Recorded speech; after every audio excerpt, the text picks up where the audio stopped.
Jeremy Chappelle, Rob Robinson, Jeremy Good, Gene Kaju. The two best teams in the conference, Robert Morris and Mount St. Mary's, meet in a possible preview of an NEC championship encounter. This action adventure is coming to a television near you, and it's coming up next.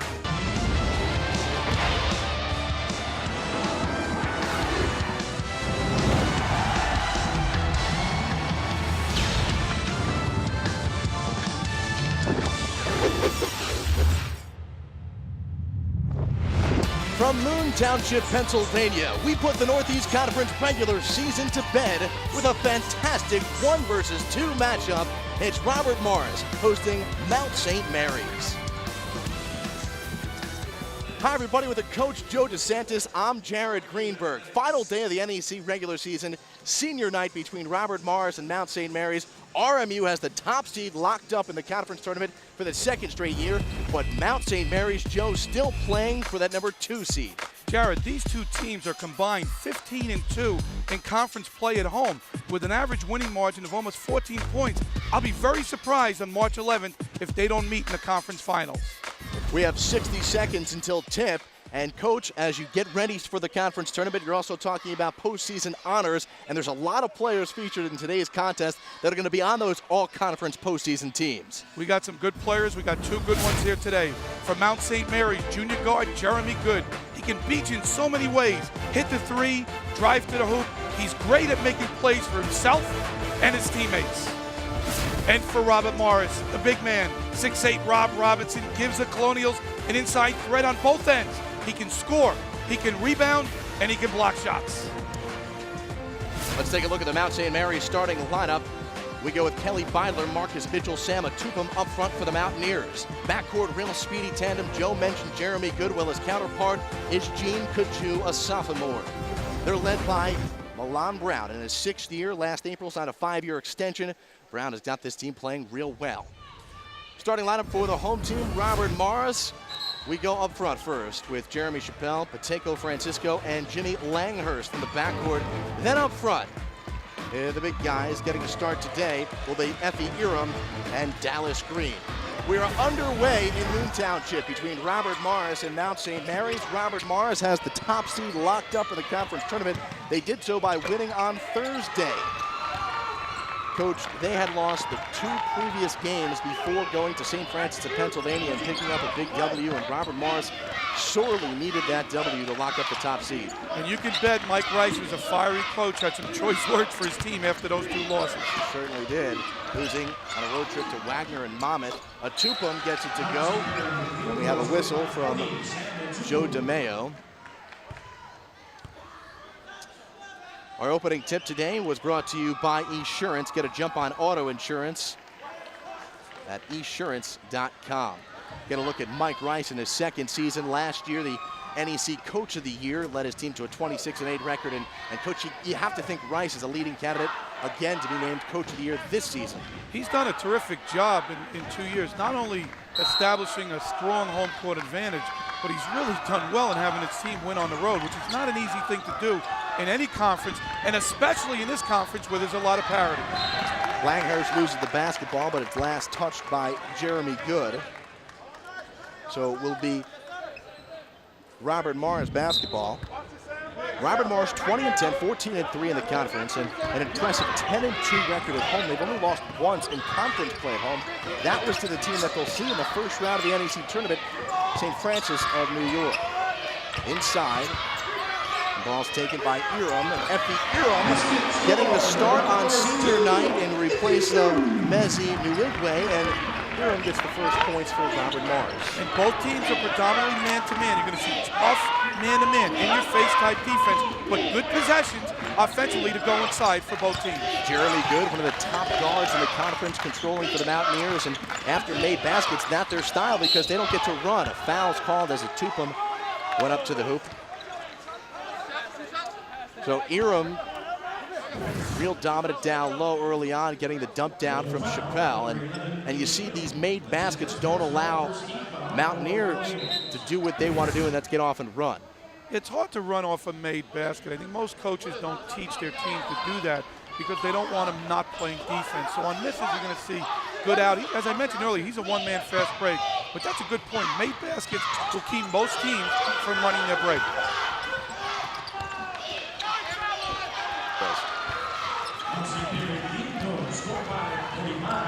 Marcus Mitchell gets the deuce, trying to clear up the confusion on why there was a stoppage. Francisco outside, and the Mountaineers here again lining up in a man-to-man. As you mentioned, Jimmy Langhurst, a real good three-point shooter. Kicks it over, and that's Chappelle missing. Kelly Beidler, only at 6'5", leads the team in rebounding. Up ahead, Kaju. And now they have to back it out. Robert Morris, head coach Mike Rice, told me this week, this is the only team in the league he cannot compete with in terms of speed.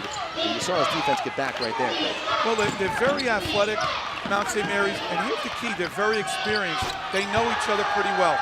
Kelly Beidler knocking down the three-pointer. Beidler, just a 34% shooter from beyond the arc this season, knocks it down. As I mentioned, Beidler leads the team with 7 rebounds a game, scores about 11 points.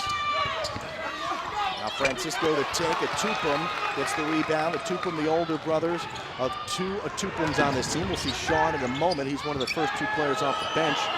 Again, Beidler feeling it, but long off the shot, and Chappelle the weak side rebound. That's a good look by Jeremy Good, and that's how he can beat you. He can score and he can find his teammates, but Beidler couldn't connect. Jeremy Chappelle, odds-on favorite to win Player of the Year again, and that's Eram, who has 4 points. And Eram, who normally doesn't start, he's starting tonight because he's a senior. Mike Rice did a nice thing. He started him ahead of Rob Robinson. He looks good in the post. They're going to him early. Both teams are trying to establish an inside game, and that's the way to go. Eram only averages 3.5 points a game, and already has 4 up ahead. It's Dallas Green, and he gets the ball knocked away by Kelly Beidler. Eram has been real good inside so far, and not much that Sam Atupum could do. He couldn't make your typical post move right there because he caught the ball a little bit off the block. So he faced up, made a little spin. Nice touch by the big fella. Eram takes a seat with 4 points to lead the way for Robert Morris, who trails by 3. Pacheco Francisco dumps it off, loses the ball. That is Sean Atupum, the younger of the 2 Atupum brothers. Milan Brown asking his team to run now. Jeremy Good. Sean Atupum averages 9 points a game. He's the big guy wearing number 10. Into Atupum, turnaround jumper. And it's 9-4. And good recognition by Mount St. Mary's. They had a mismatch. Okay, Chappelle at about 6'3", Atupum about 6'6", 6'7". They threw it right into him for the easy score. Rob Robinson coming off the bench for the rare time off the bench this year. He's been so effective in the starting lineup. Robinson, 6'8", 215 transfer out of the Globe Institute. And Coach, you know that's been a product, a factory of producing a lot of great basketball players, the school in Manhattan. Kenny Wilcox did a great job. He's no longer the coach there. But Robert Morris did a terrific recruiting job. Jimmy Martelli, assistant coach, spent a lot of time recruiting Rob Robinson. To bring him in has really made Robert Morris a very well-rounded team. It gives them an inside threat that they didn't have last year. 6 on the shot clock. Kaju pops and hits all net. Gene Kaju. And you gotta love Kaju. He's instant offense. Last year he was super substitution for the team that went to the NCAA tournament. This year he's starting, and his production has not dropped off at all. He's an excellent player, and he's only a sophomore. Here's Robinson again, out to Langhurst, the deadly three-point shooter. Back inside, the good defense by the Atupums. And a foul as Dallas Green goes down hard. He is hit by Kelly Beidler. Dallas Green, who sat out the first semester with some academic issues, and now will get a chance to go to the line when we come back. 14:48 to go, our first time out. Robert Morris, the top seed in the NEC tournament, trailing by 5.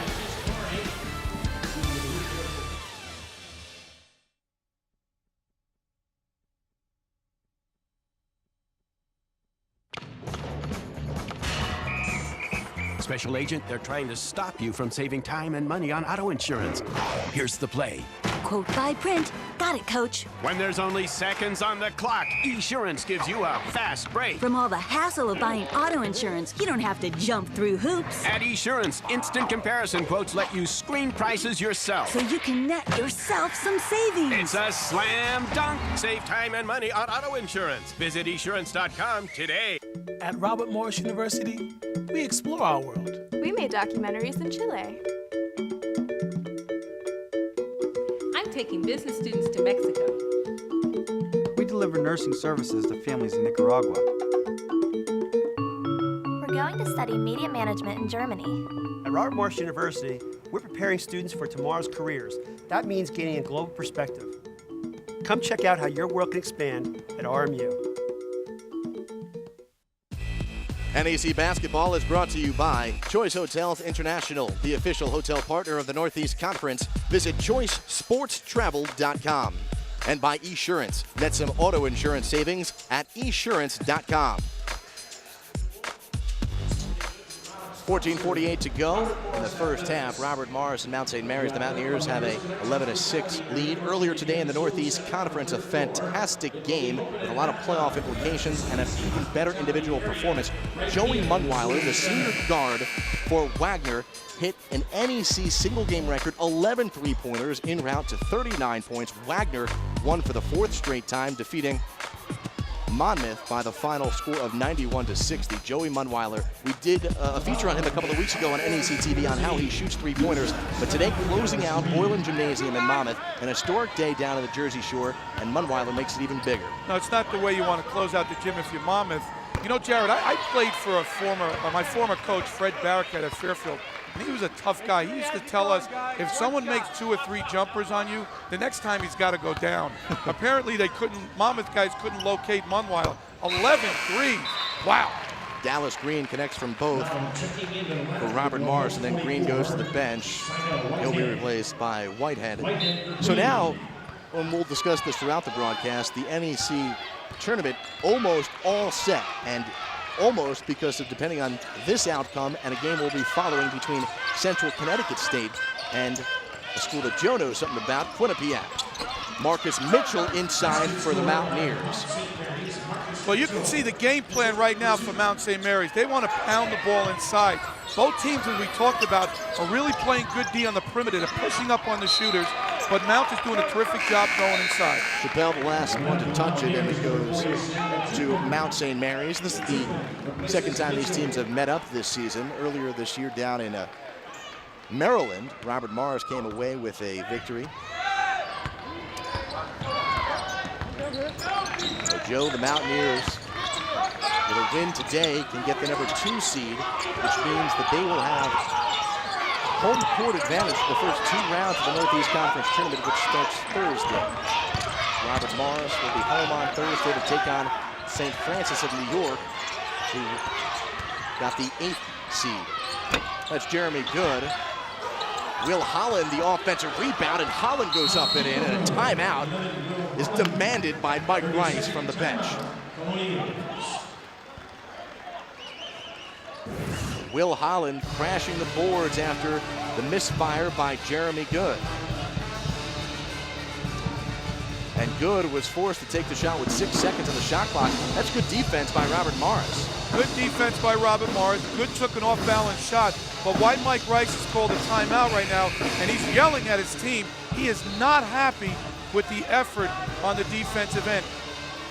Will Holland is really known as a jump shooter, a spot-up shooter. He was a starter last year. Right. This year he's coming off the bench, and he just beat the Robert Morris kids to the offensive rebound. You can't have that. See, Mike Rice and his staff right now, Jared, they're a little concerned having lost 2 of the last 3. They're looking for signs as to what these kids are not doing well. And if they're going to get out-hustled, then they're not going to advance very far in the playoffs, no matter who they play.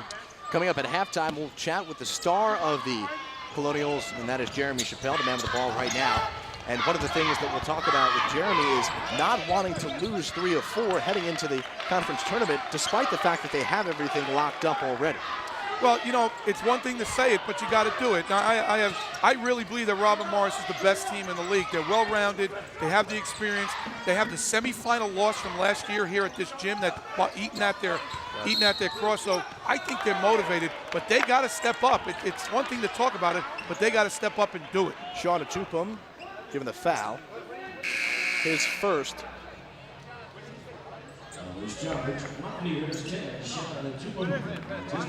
And losing last week for Robert Morris was really just a shocker because everybody figured they'd go to Wagner and Monmouth and just lock things up, put it to bed, and then play these final 2 games. That's a shot by Gary Wallace, and it's off the mark, and here comes Mount St. Mary's. Inside. Sam Atupum back in there, and he's fouled.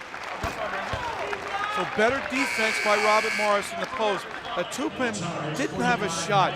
A good post player, and he is a good post player, but a better move would be to kick it out and then repost. He rushed it too early in the possession. Kick it out, repost, get a better look. Atupum lost the ball. He wasn't fouled. The whistle will give it to Robert Morris. Robert Morris and Mount St. Mary's so close in so many statistical categories this year. They are the top 2 teams in terms of defense, field goal percentage defense, and points allowed. You'll see very tight defenses in this game.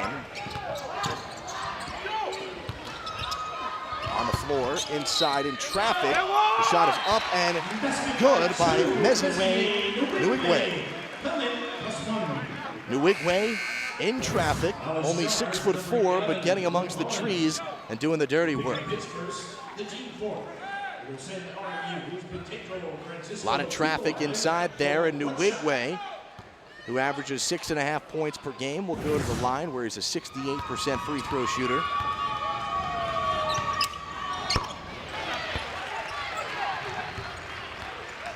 It is 15-11 in favor of Mount St. Mary's. Mount St. Mary's coming off the win on Saturday, 93-63 against St. Francis of Pennsylvania. This is Marcus Mitchell, it's no good. Rob Robinson fights for the rebound also with Whitehead. It comes out to Mount St. Mary's. Ball's thrown away by Kelly Beidler, picked up by Nwigwe, and Wallace is fouled as he goes hard. A lot of hard fouls so far in the early going, Joe, and right now Sam Atupum is down and hurting. And that's a big, big gasp of air for Mountaineer fans. Let's find out what happened to Sam Atupum as Wallace drives to the bucket, and Atupum goes up, and it looks like he got his knees taken out from under him. Yeah. Here's the defense by Robert Morris, who's picked up their defense since after the timeout by Mike Rice. A little late trying to get the offensive foul there by Mount St. Mary's, and Atupum got caught up. But you know, you mentioned something about stats, Jared. I think it's very important.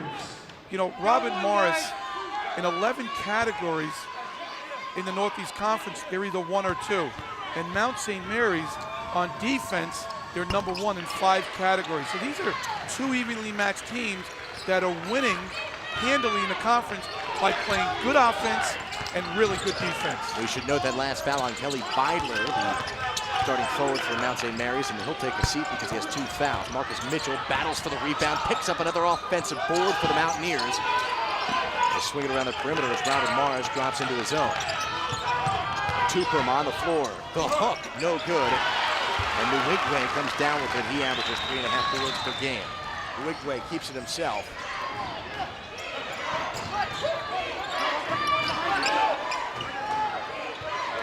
Matchup of last year's NEC semifinal game, 83-65. Mount St. Mary's stunned the conference by winning at Robert Morris last March. Francisco out to Robinson. 5 on the shot clock. Robinson spins, loses the ball, but it comes right over to Batenko Francisco, and the senior out of Paris, France, gets the bucket. Good defense by Mount St. Mary's, but sometimes it's better to be lucky than good. Francisco was right there, got the ball and scored it. Offensive foul, emphatically called by Joe DeMayo. And Robert Morris starting to get back into it mentally and emotionally here as we are tied at 15 in a battle of the top two teams in the Northeast Conference. A lot of momentum in this game.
A 7-0 Robert Morris run has led to a tie ball game, 15-15. Robert Morris and Mount St. Mary's, two teams that have become pretty big rivals as we take a look at the series history between these two, and it's become heated between these two squads. Mount St. Mary's leads the all-time series 24-20, and the last game that they played was earlier this season, which capped a 3-game losing streak for Mount St. Mary's in the conference as they opened up NEC play 0-3 this year, and that was a bad loss for the Mountaineers at home. And this has developed maybe into the best rivalry in the league. Listen to this, Jared.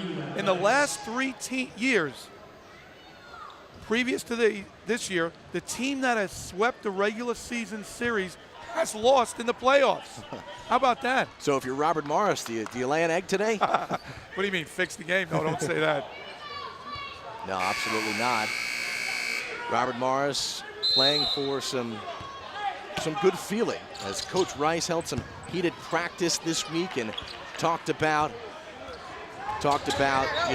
getting back into this and getting that good feeling of how to win basketball games.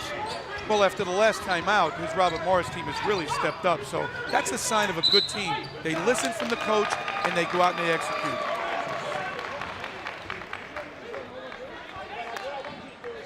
A foul called on Robert Morris.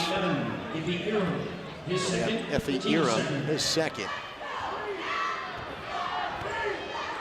Jeremy Good takes it across half court. Good leads the team in points and assists. Mount St. Mary's has started off 7 of 9, but 0 of 4 since during this 7-0 Robert Morris run. Foul will be called here on Effie Iram. His third foul. And Iram, who gets the rare start today, will get an early seat on the bench as he's replaced by the 6'8 Rob Robbins. Well, he got some good minutes early, so that may help this team later in the game. But you mentioned the stats. Most of the shots now have come from the inside. There's only been 2 3-point attempts, and they've both been by Mount St. Mary's. That shows you how good the perimeter defense is by both teams. And Robert Morris has been switching it up, Coach, between a zone and a man-to-man. Shot at Tupum, up, no good. The ball lost. Last touch by Pierre Brown. Brown just you'll see a lot of 6'5 players mixing it up in this game. These coaches don't necessarily have the biggest lineups in the league. Well, you know, the Northeast Conference for years has been a guard league. So most of the players are at this level maybe because they weren't the right size to play at an upper level. But they're good quality basketball players. And this team, these two teams, as you mentioned, play mostly on the perimeter. But this particular game, they've been banging the ball inside. Jimmy Langhurst hits from just inside the line. Langhurst, typically a 3-point threat. Joe, 61% of his field goals made this season for Langhurst have been trifectas. That one, just a deuce. He averages 10 a game. And he's one of the most underrated point guards in the league. He does so many good things. He doesn't do it flashy, but he does these things well and help their team to win. Sean Atupum fouled as he goes up.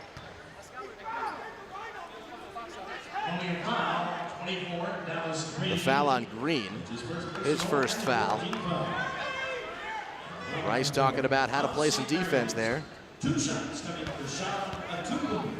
Sean Atupum, the younger of the Atupum brothers, a sophomore out of Newport News, Virginia. And Coach Brown loves these players from the Virginia Beach area. That's where he grew up. And there are so many good athletes in that portion of the state, the Virginia Beach area. It's a very competitive area, and as you mentioned, he has ties to that area. The Atupum brothers, two of the top shooters in the NEC this year. Sean, the one at the line, shooting it at 53% this season. Both the Atupum brothers about 6'7". The only real difference is their hair and the girth a little bit. The older one has about 30, 40 pounds on the younger brother. And this is Jimmy Langhurst as he gets double teamed. Here comes Atupum over on the trap. Robinson swings at Langhurst, 15 on the clock. Langhurst inside the paint. While off balance, Langhurst hits. Jimmy Langhurst now with 4 points.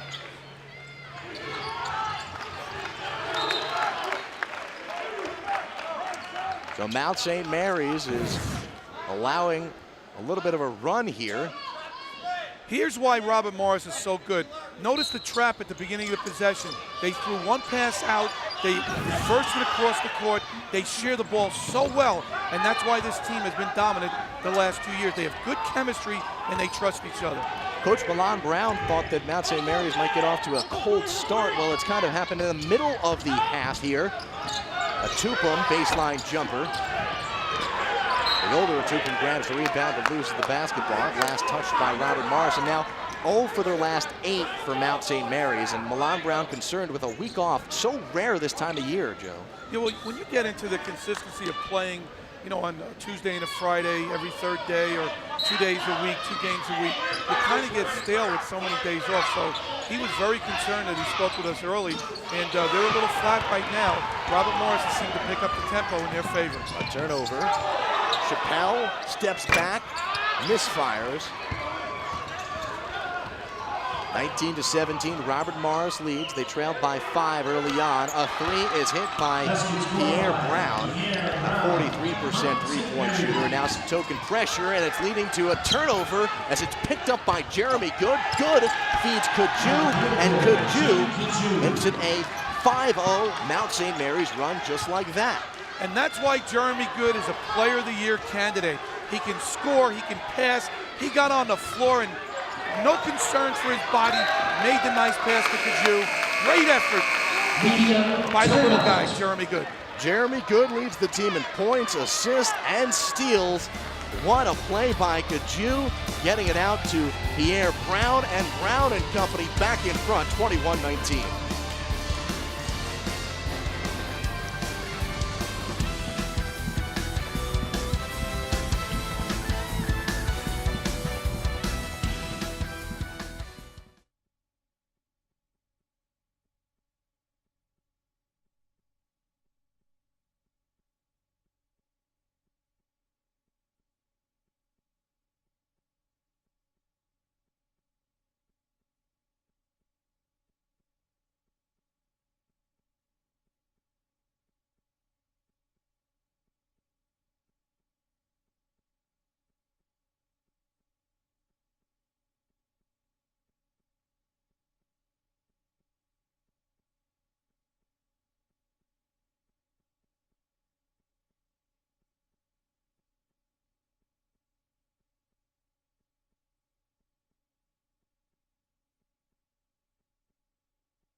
Well, Mount St. Mary's playing for the number 2 seed in the Northeast Conference Tournament with a 21-19 lead over the top seed, Robert Morris. And as we take a look at those Northeast Conference Tournament brackets leading into today's 4 o'clock games, and there are a few which will keep you up to date, but here's what it looks like as of now. Robert Morris takes on St. Francis in New York in the 1-8 matchup. 4-5 will be Long Island against either Central Connecticut or Quinnipiac, which means 3-6 will be Mount St. Mary's or Sacred Heart. against Central Connecticut or Quinnipiac. And again, the 2-7 matchup, it could be Mount or Sacred Heart against Wagner. And Joe, there's so much confusion still left out there because of the games going on right now, in particular this one, where Mount St. Mary's hopes to get the 2 seed. And I think back to last year when Mount St. Mary's got the 4th seed on the last day of the year to secure a home game, got momentum, and we all know what happened from them. They represented the Northeast Conference in the NCAA tournament. So very important to the last minute of play in today's contest. And Mount doing it by winning at Robert Morris and then winning at Sacred Heart. 2 real stunning upsets. And now they're the preseason favorite this year in the conference.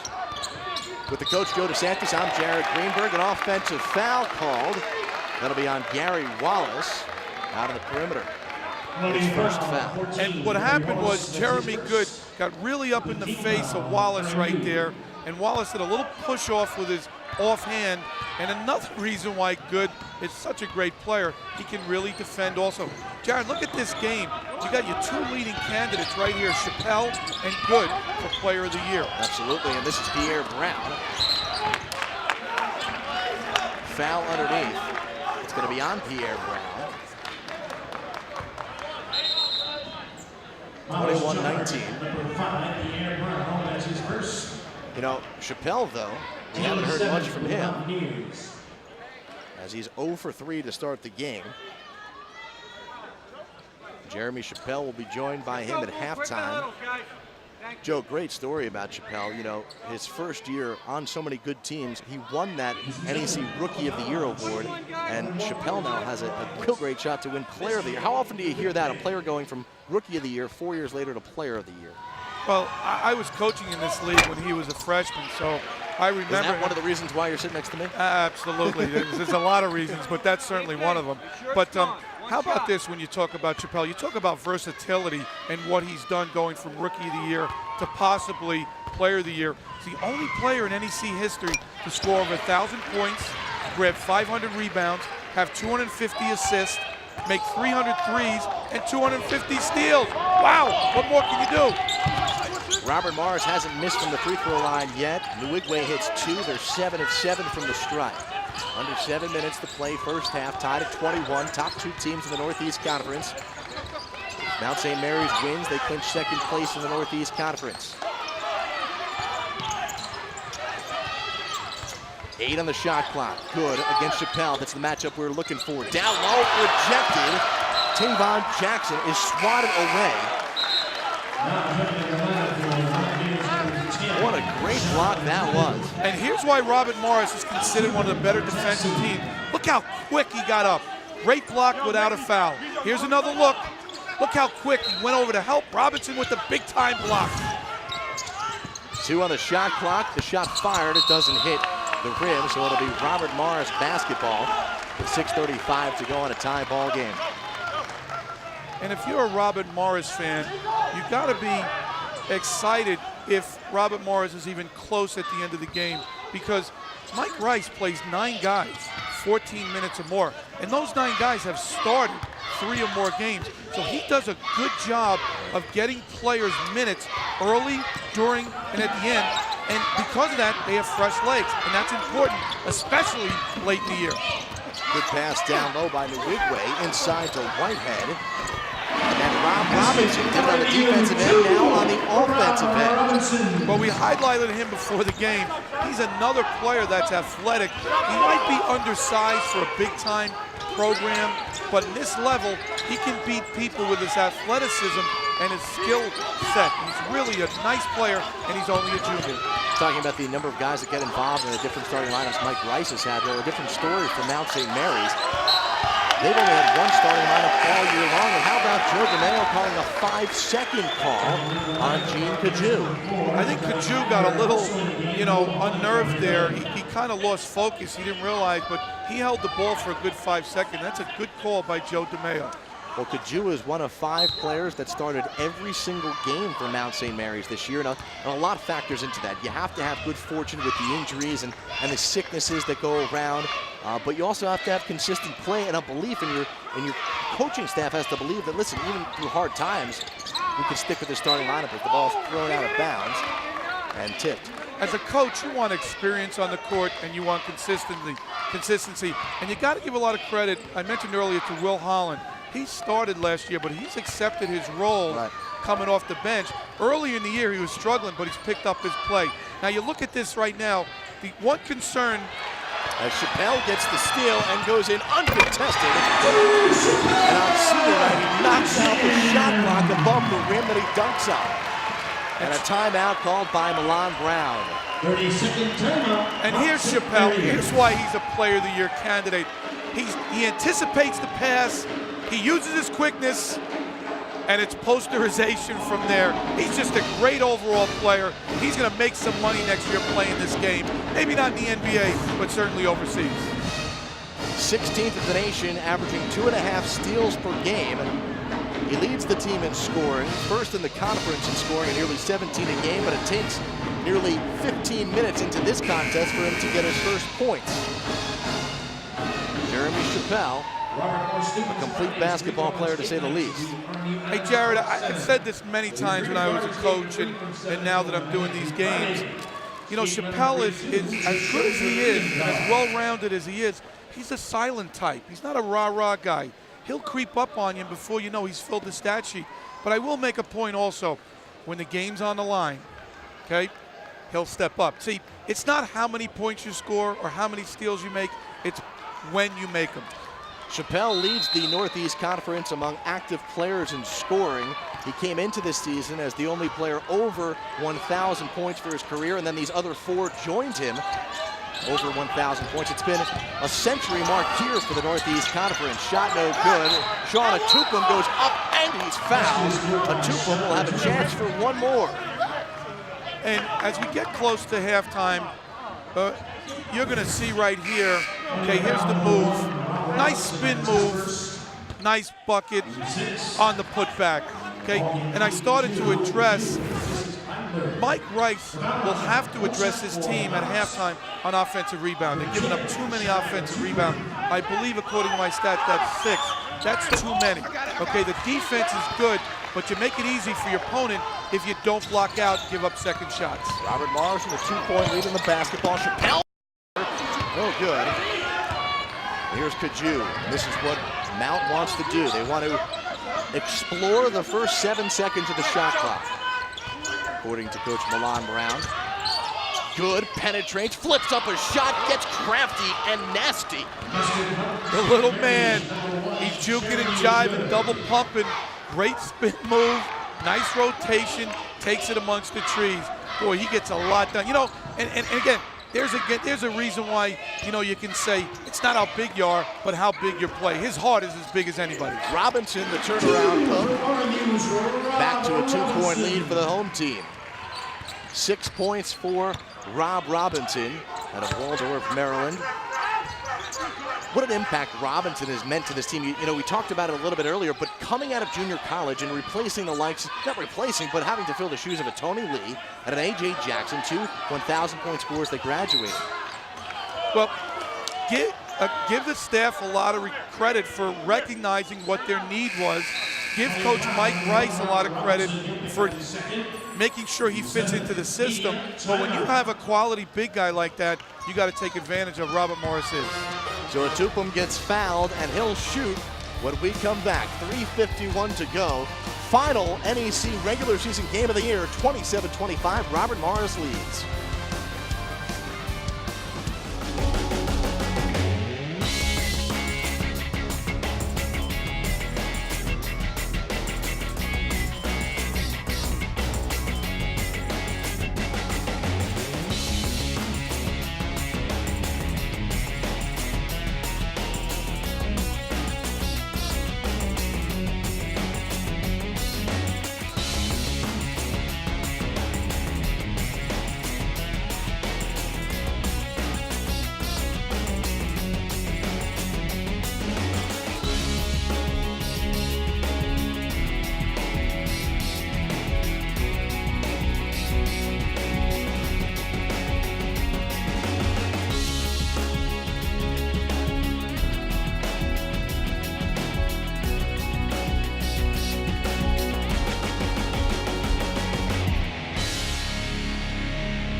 27-25, Robert Morris lead over Mount St. Mary's with 3:51 to go in the first half.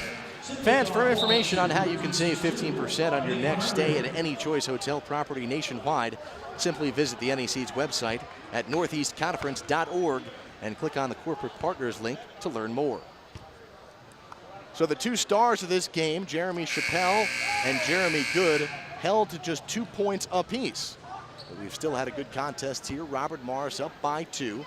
The coach, Joe DeSantis, I'm Jared Greenberg, and our entire NEC TV crew here in Moon Township, Pennsylvania.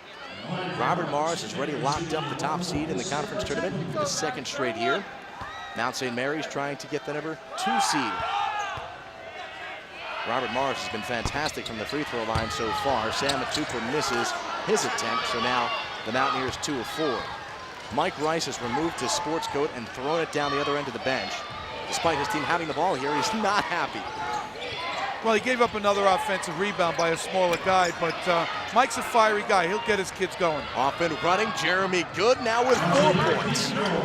Forget that. You won't catch him. He's just too quick. He has another gear, and it's just a quick on, quick right there. Tie ball game.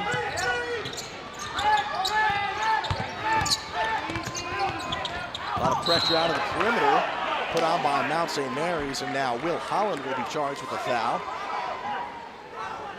And I like what Milan there. He's trying to pick up the pace a little bit. He went to a scramble type defense where he's double teaming. Unfortunately, there was a reach and the foul, and that's not good defense. You should never play defense with your hands. For you young listeners and viewers out there, move your feet on defense. Don't reach with your hands. It automatically puts you off balance. Will Holland commits his second. Pateco Francisco at the line.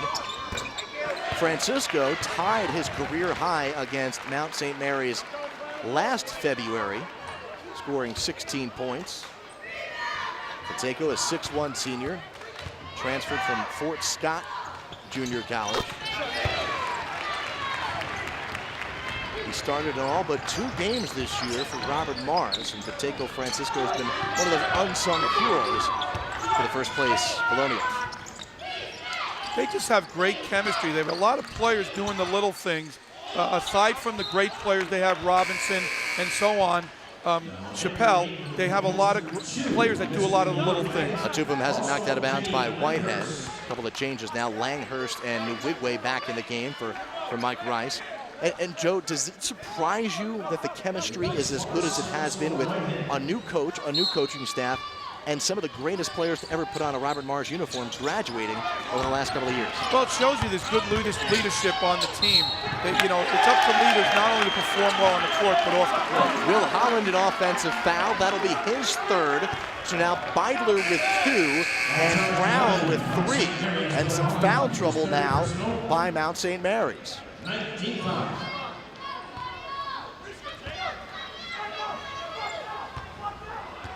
But you bring in these transfers, you bring in a new coach, but yet you still have the same winning mentality. And it's amazing that it hasn't dipped at all.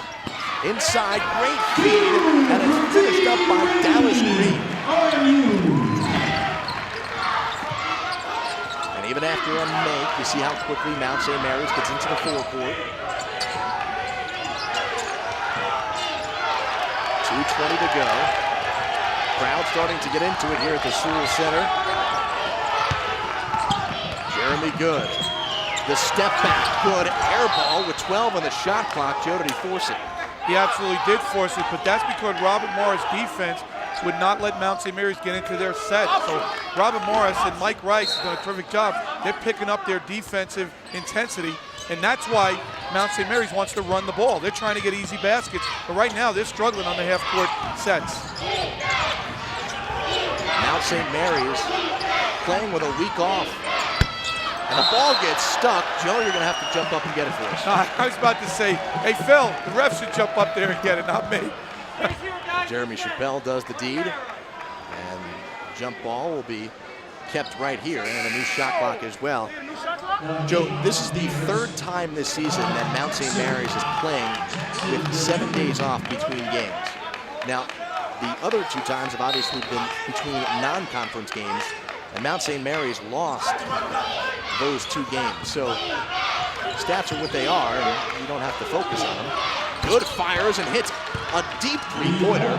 Jeremy Good has 7 points, and now it's 31-30, Mount within 1. And Jeremy Good has really improved his shooting from 3. He's over 40%, but that's a missed assignment by Robert Morris. You can't let him get his feet set in his comfort zone like that. He'll knock it in 40% of the time.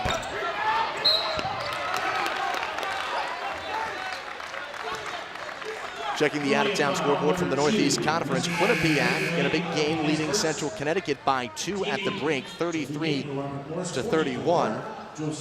And again,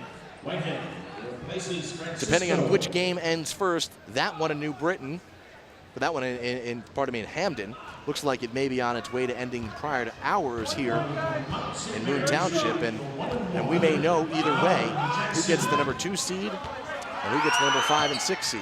Right, if Quinnipiac wins that game, they'll get the 5 seed and they'll play at LIU, who they've beaten twice. So I'm sure that's a big game in the Quinnipiac eyes. To play on the road is one thing, that's hard enough. To play LIU, they'll have some confidence because they've beaten them a couple of times already.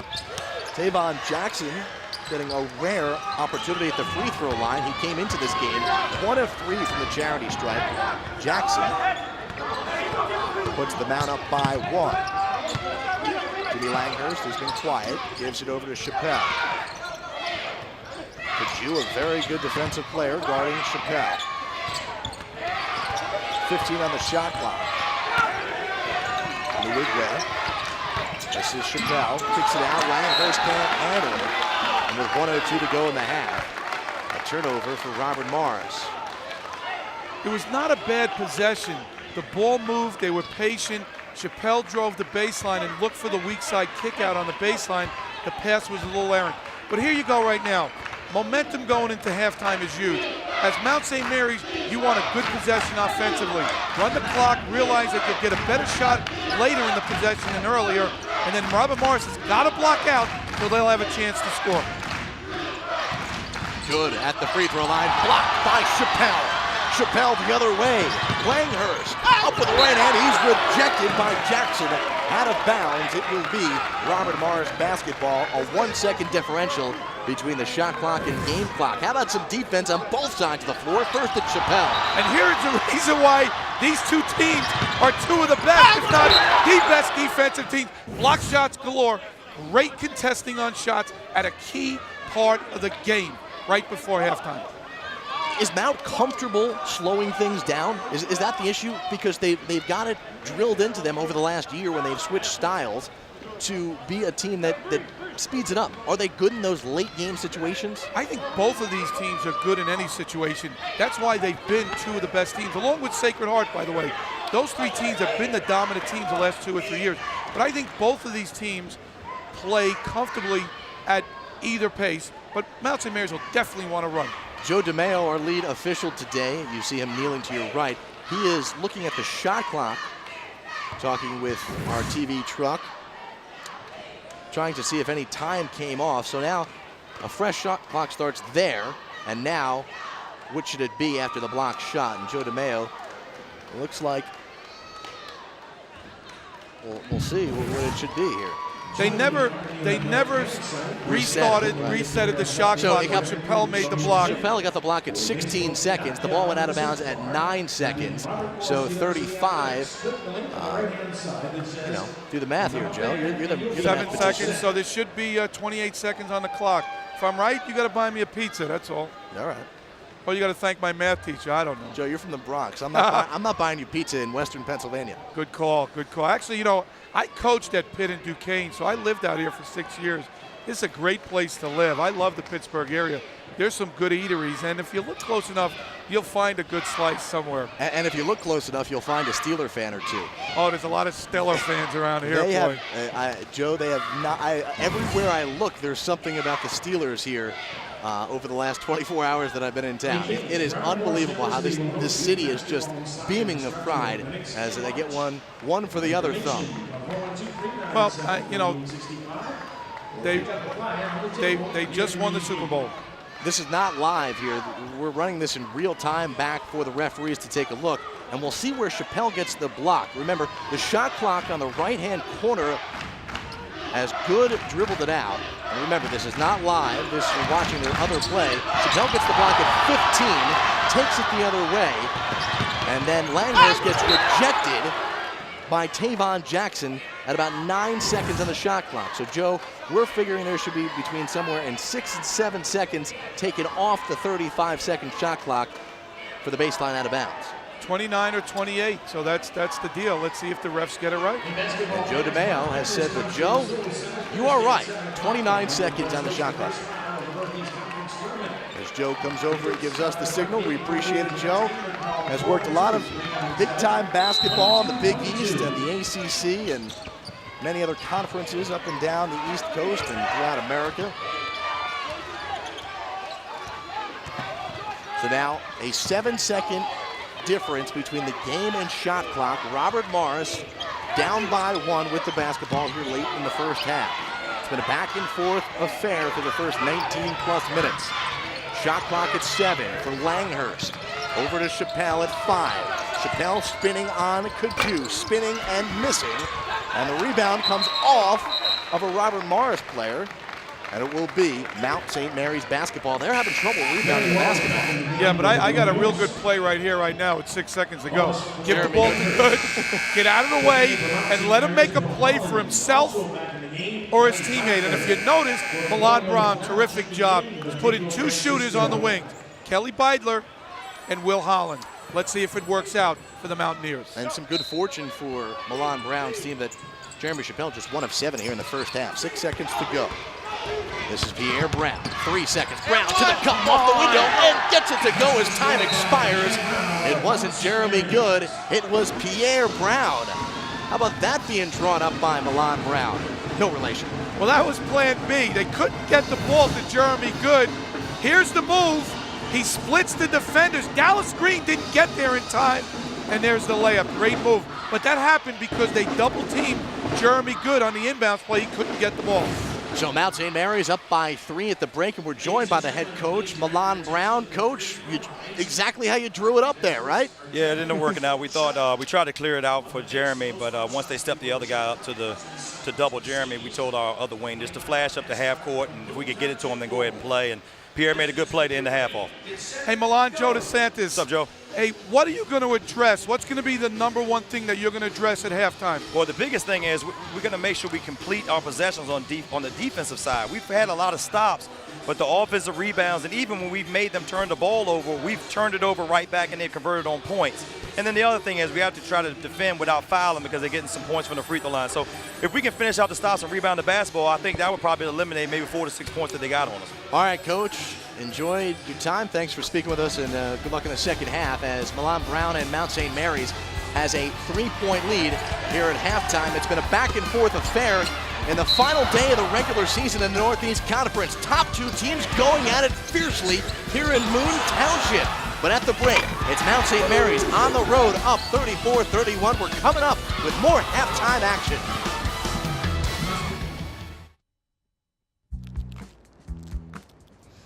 So, anyone good? Yeah, I got Ellis, Penny, and K-Mac, 3-time Architect of the Year. Who'd you get? There are over 380,000 NCAA student athletes. Check it out. The J. Campbell rookie card. No way! That guy dominates in the lab. Yeah. And just about all of them will be going pro in something other than sports. I didn't know he minored in French. At Robert Morris University, individuals matter. And these days are about more than business. We're nurses, computer experts, engineers, future teachers, graphic designers, and some of us are D1 student athletes. And we're still the best business school around. Every day we're changing lives at Robert Morris University with active, engaged faculty teaching active, engaged students. Come check out how your world can expand at RMU. Hi, it's pretty easy to see what draws me to Esurance. With my family, a job, and a pretty long commute, it's hard to find time to take care of things like auto insurance. Let alone how much it can cost. I chose Esurance because they save me money in no time. With quote by print convenience, you can start saving in minutes. And with hassle-free automatic payments, that's one less bill that piles up. Get your fast-free quote today. And get animated about your auto insurance with Esurance. Yeah, I got tested. It's no big deal. Come on, Bob. How's a test going to prevent colon cancer? I'll show you. This is Robert. He knows you can actually prevent colon cancer by getting tested. They take a look at your colon, and if they find a polyp, they get it out before it turns into cancer. No, you didn't. Oh, yes, I did. If you're 50 or older, talk to your doctor about getting tested for colon cancer. Or for free information, contact us today. This is the American Cancer Society.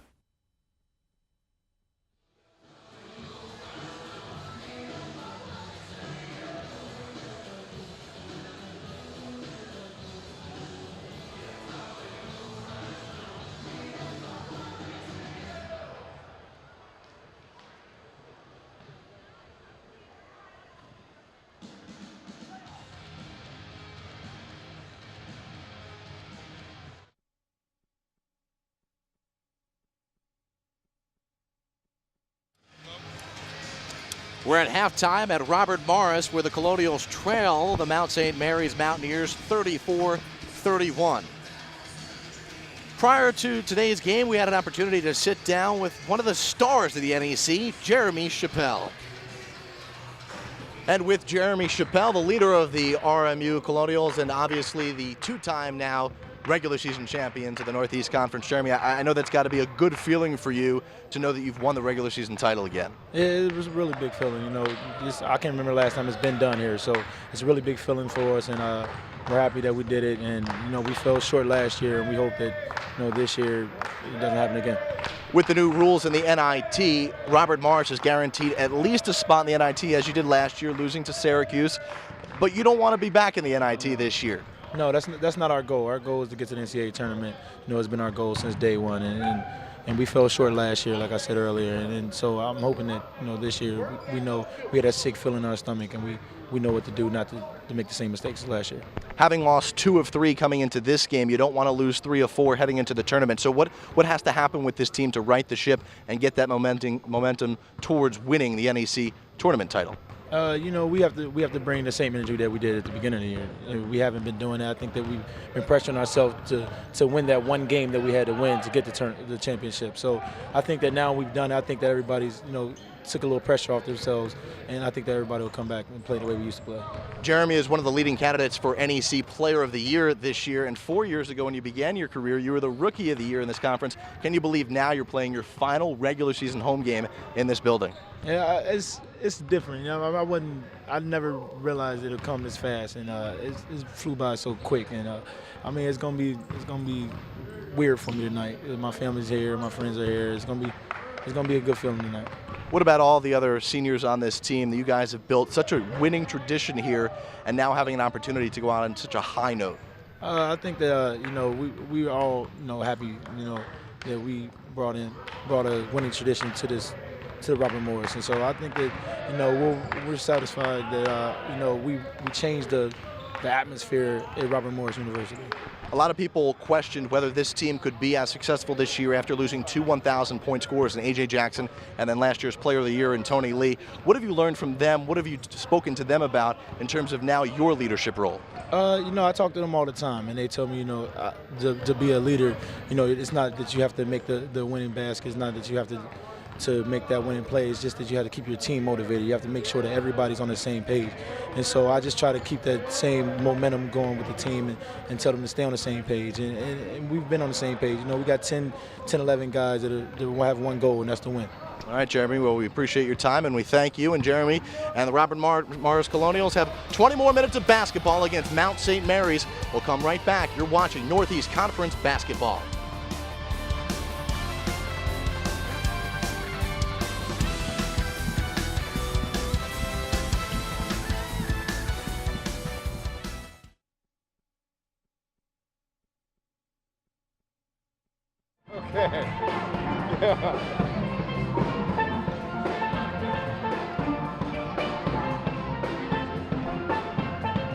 Yeah, well, I'm at Robert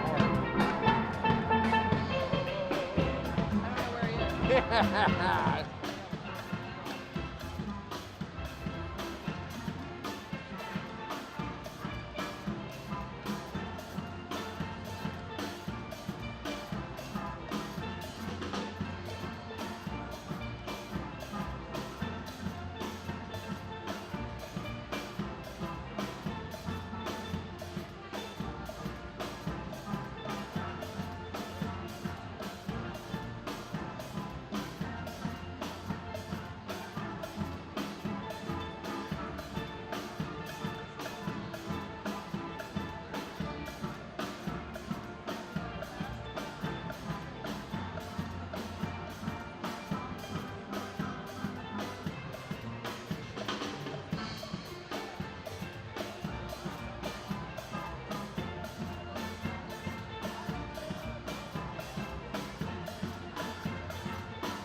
A big colonial round of applause for the musicians from Northside Urban Pathways Charter School. Let's put your hands together for them. Is he here? Yeah, he is. Where is it? Who are you talking about? The president. Oh, I don't know where the president is. Hey, Ralph. Where's the president? The president.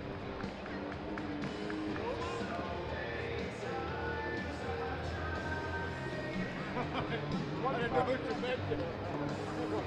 I don't know.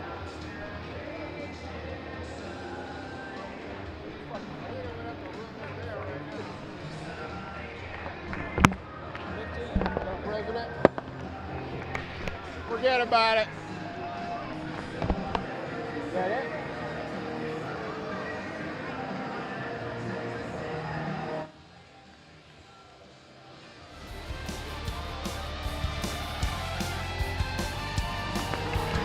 We're at halftime between Robert Morris and Mount St. Mary's. The Mountaineers with a three-point edge, 34-31. Alongside the coach, Joe DeSantis, I'm Jared Greenberg on the final day of the regular season in the Northeast Conference. And it's been a back-and-forth battle, Joe, in the first half between these two.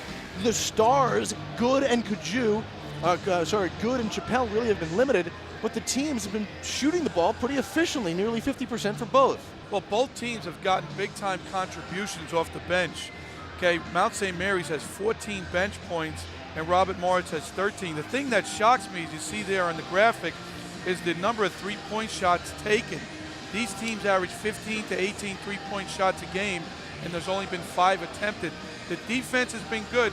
You got to be happy if you're Milan Brown. You had a chance midway in that first half to kind of lose momentum, but they've stayed the course, they played good D, and they have a three-point lead. Take a look at the leading scorers from the first 20 minutes of action for Mount St. Mary's. It's been good with 7 points, and 5 of those came late in the first half. And Rob Robinson, who came off the bench today because it was senior day and he's only a junior, Robinson has 6 points, and Nwigwe with 5 points for Robert Morris. But how about not even having Jeremy Chappelle on the leaderboard for the first 20 minutes? Well, again, they're a well-rounded team, but watch for Jeremy Chappelle. I'm sure he's going to step it up in the second half. We will have that action for you momentarily. It's Mount St. Mary's 34, Robert Morris 31, senior night in Moon Township, Pennsylvania.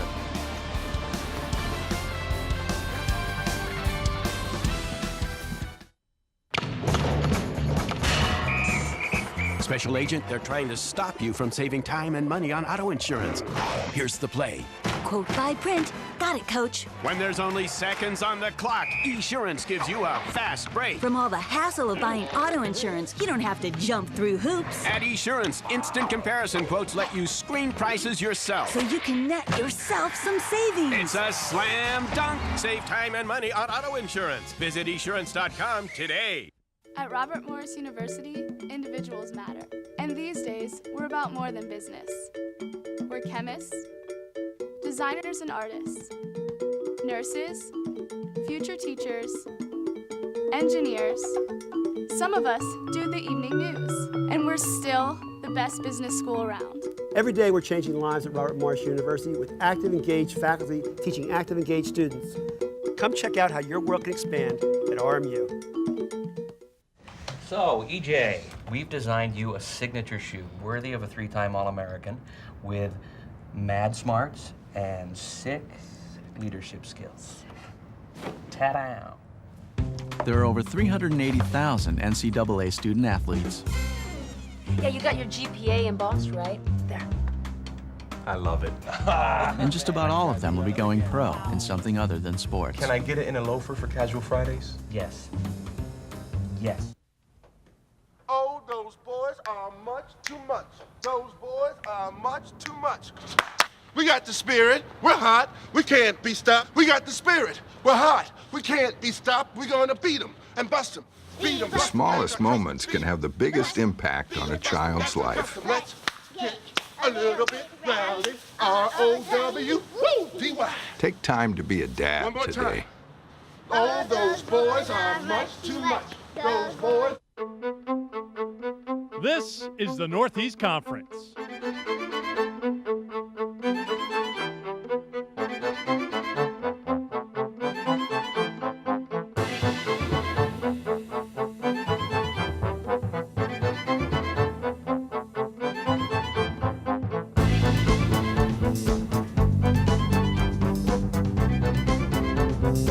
The Northeast Conference. Check us out at northeastconference.org.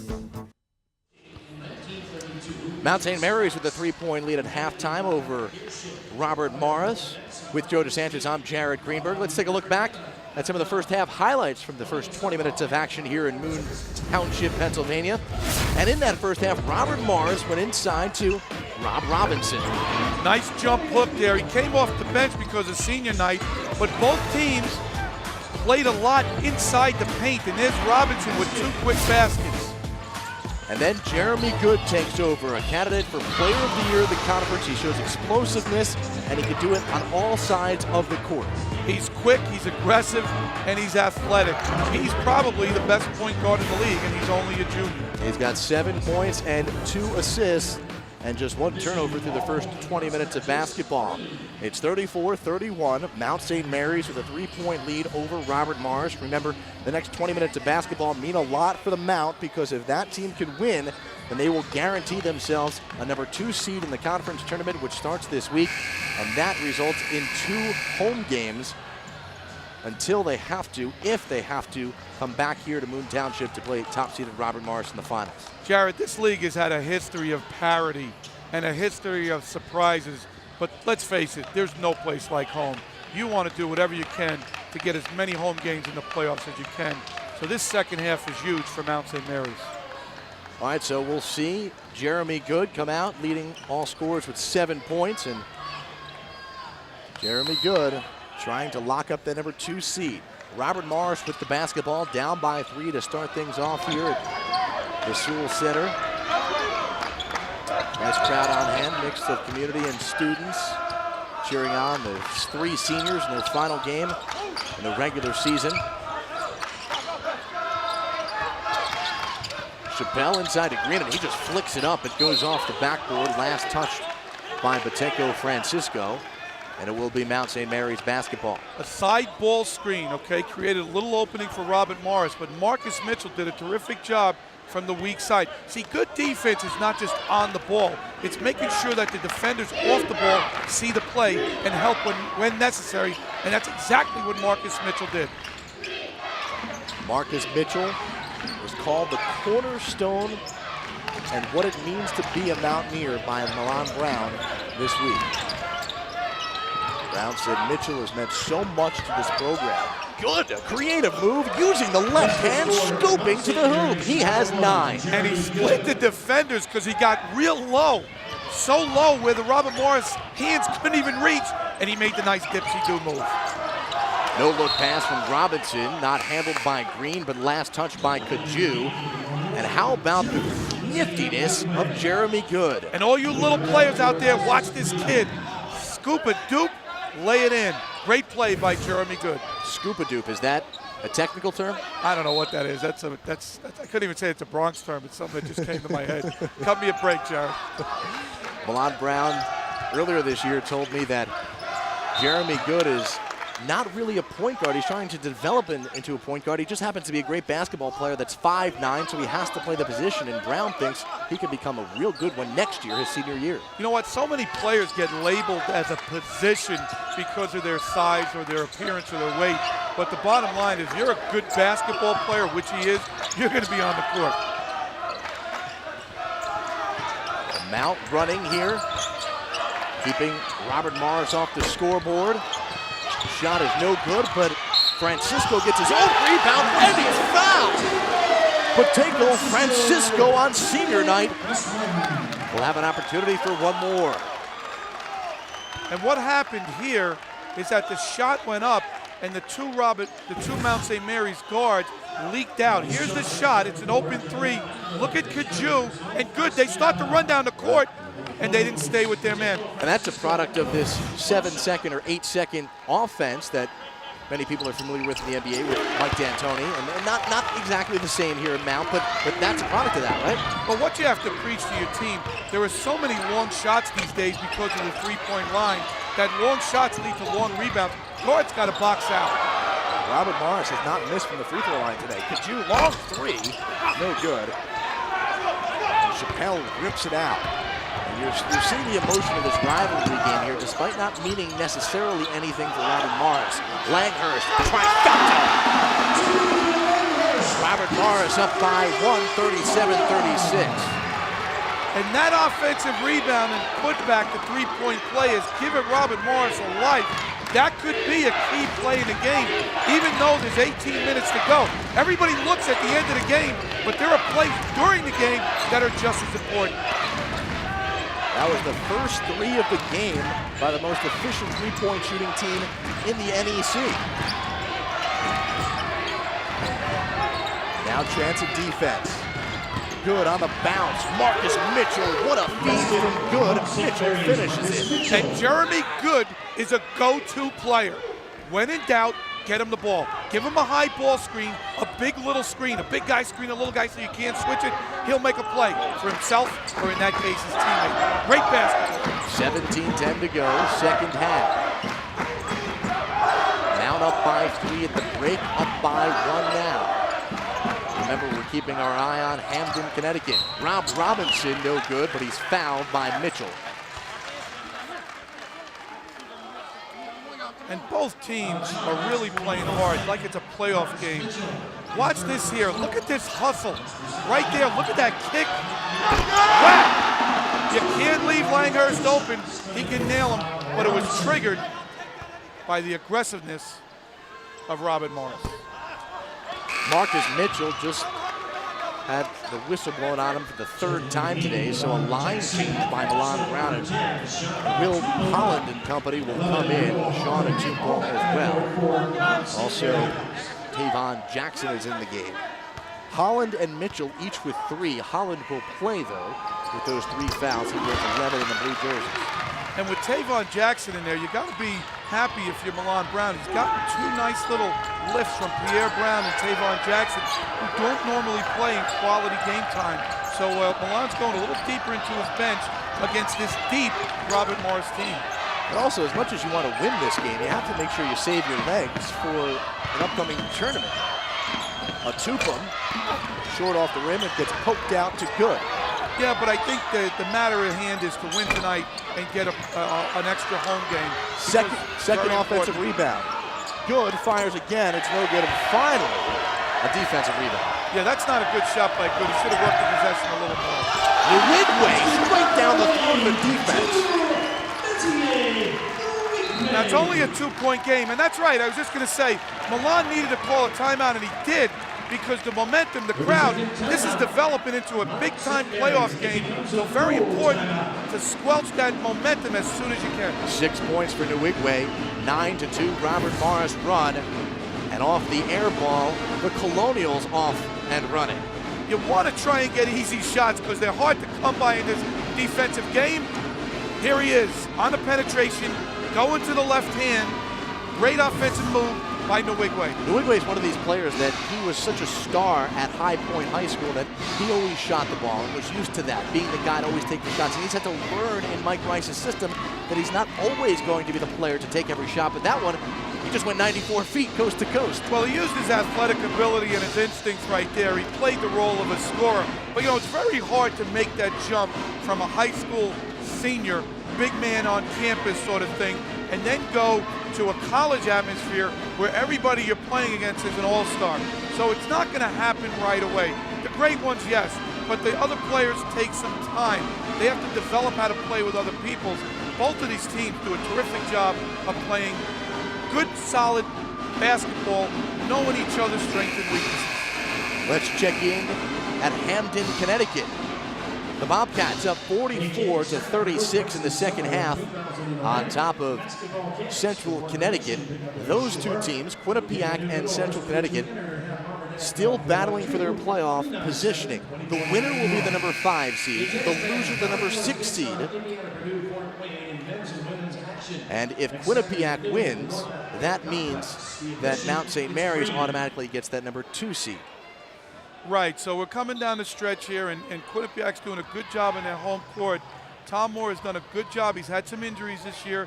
He's kept his team afloat, and even though he will not get a home game, his team is playing much better down the stretch, and they have a chance to maybe win a game on the road at LIU. Over the last 3 minutes, it's been Robert Morris, 9-2 run. Sean Atupa nearly traveled, goes baseline, puts it off the window. Good call by the coach. Out of a timeout, break the momentum, go inside. Atupam, the younger Atupam, with the easy bucket. Talking about Tom Moore, I mean, there has not been a coach who has got more bad luck this season. The former UConn assistant inside the paint, traveling called on Francisco. Tom Moore and Quinnipiac has just struggled with all the injuries here. But these two teams healthy and raring to go as we head towards the NEC tournament. Number 1 versus 2 battling out here. We're tied with 15:35 to go in the second half.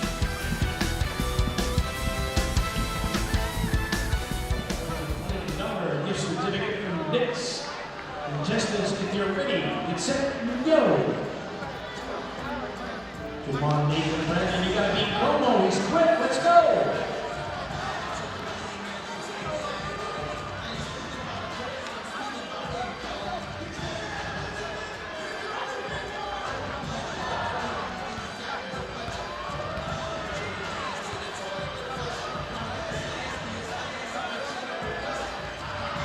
Nathan Brandon, a big Colonial round of applause for our contestants. Colonial sports fans, the Holiday Inn Pittsburgh Airport is the nearest hotel at Robert Morris's Blue Township campus. Located 8256 University Boulevard, the Holiday Inn reservation line is 412-262-3600. And Colonial fans, every Friday at the Brown Round Move Plaza across from RMU, it's Colonial Day. Mount St. Mary's and Robert Morris tied at 40 early in the second half.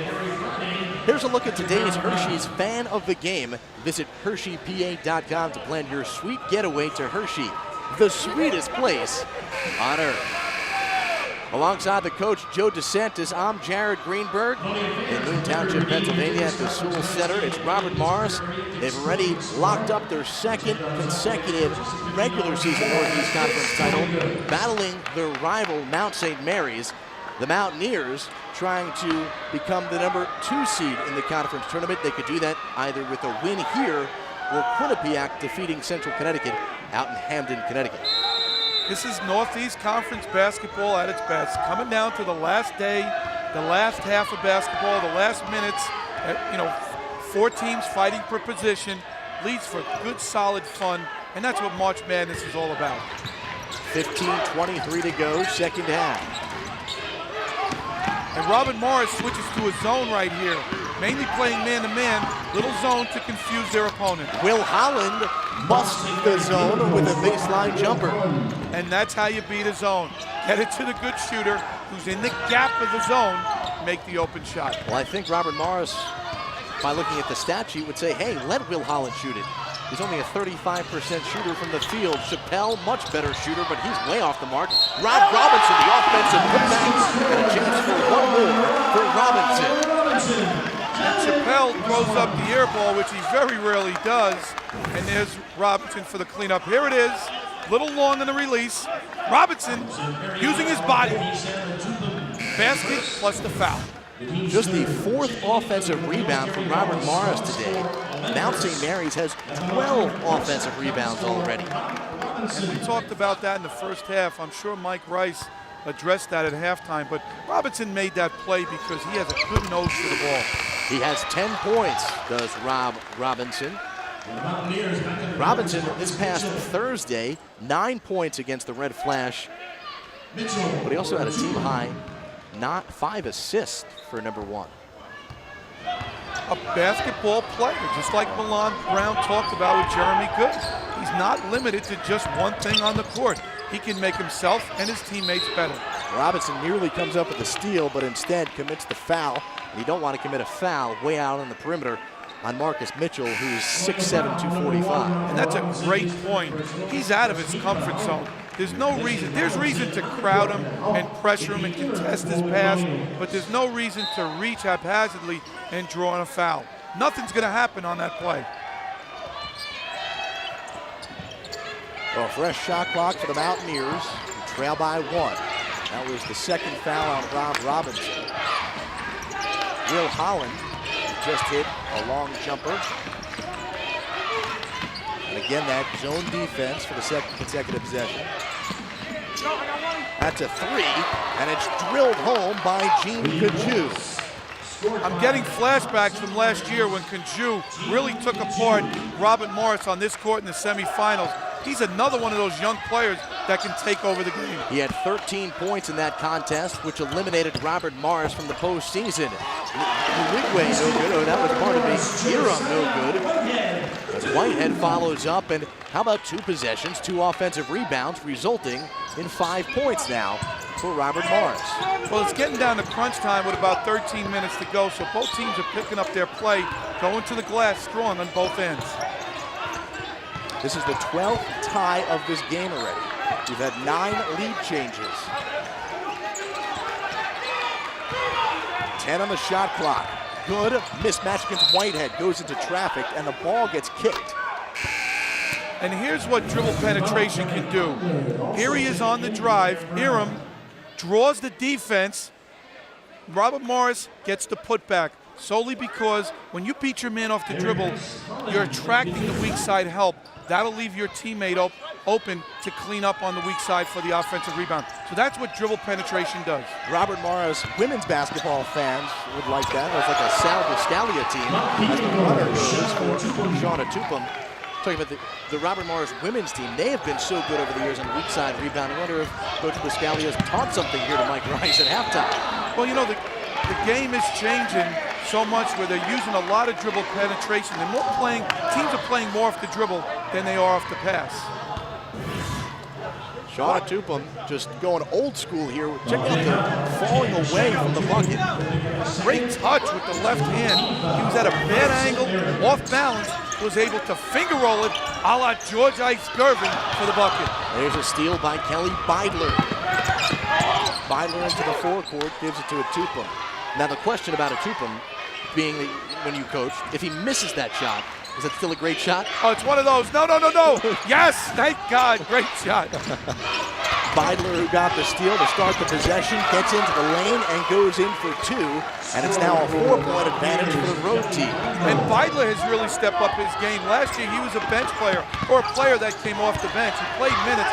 This year, his minutes are up, and he's very, very versatile. Nice little off the wrong foot teardrop for Beidler. Number 5, Beidler with 5 points.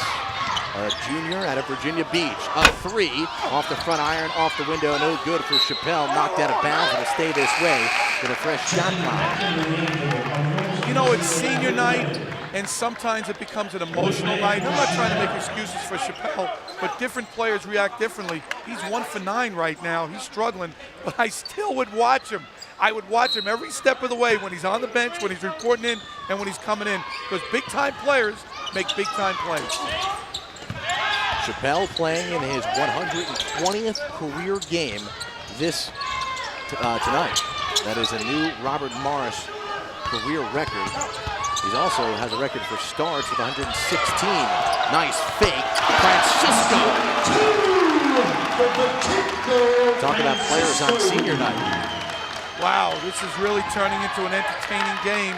A 2-point lead from Mount St. Mary's, but these two teams are stepping up and making plays that you're going to remember for a long time. It might not be too long until these two see each other again. A foul away from the ball. It will be on Bateko Francisco. The foul on Francisco, and we have a timeout on the floor. 11:38 to go in the second half. Mount St. Mary's with a 49-47 lead over Robert Morris in what could be a championship game preview.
It's senior night. You gotta find some recruits somewhere.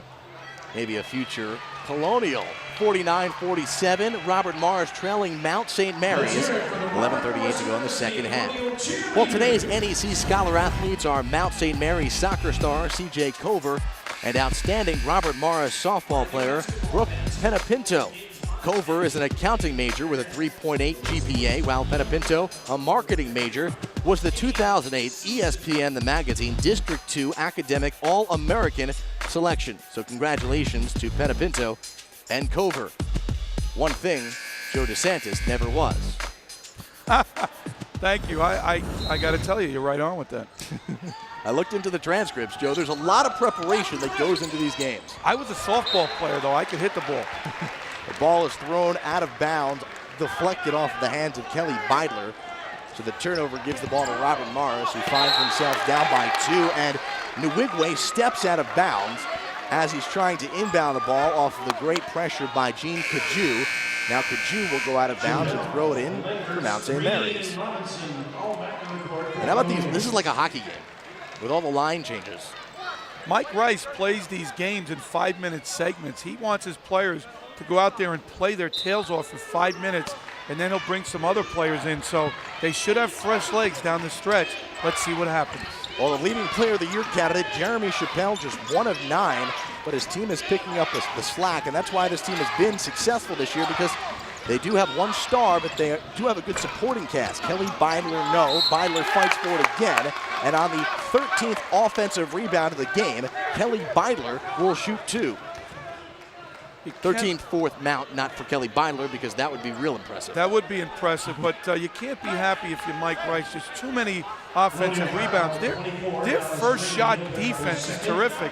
It's the second shots that are killing them. It's given Mount St. Mary's more opportunities to keep this lead. It was called on the ground. Milan Brown wanted a foul called on Dallas Green, didn't get it. So some man-to-man defense now by Robert Morris, who's been switching it up. I don't think there's going to be any tricks down the stretch here with 11 minutes to go. You're going to see both teams go man-to-man and go after each other like it's the biggest game of the year, which it is, because it's the only thing that's important is this game. There's a foul called on Jimmy Langhurst.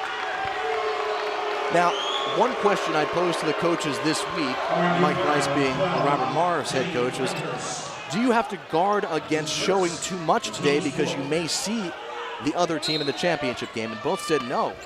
No, you know, these teams know each other inside out. There's no tricks, no new plays, nothing like that.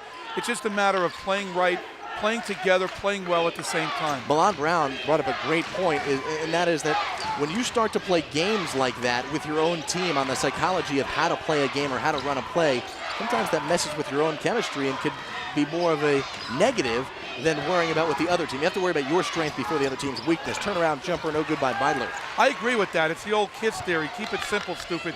Keep it simple. Keep doing what you've been doing.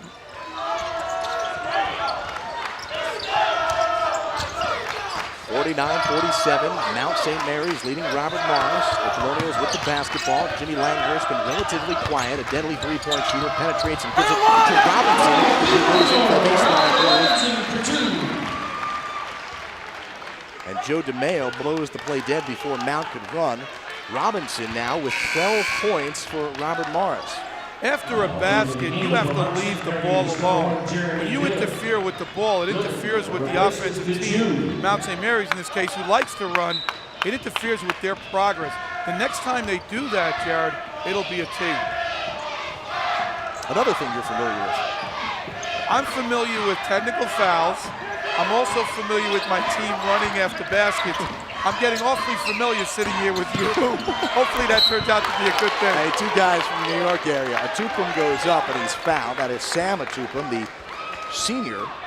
And that is now the fourth foul on Robinson. Robinson, who has been an offensive threat at the other end, will have to go to the bench with 4 fouls. He's 5 of 5 from the field.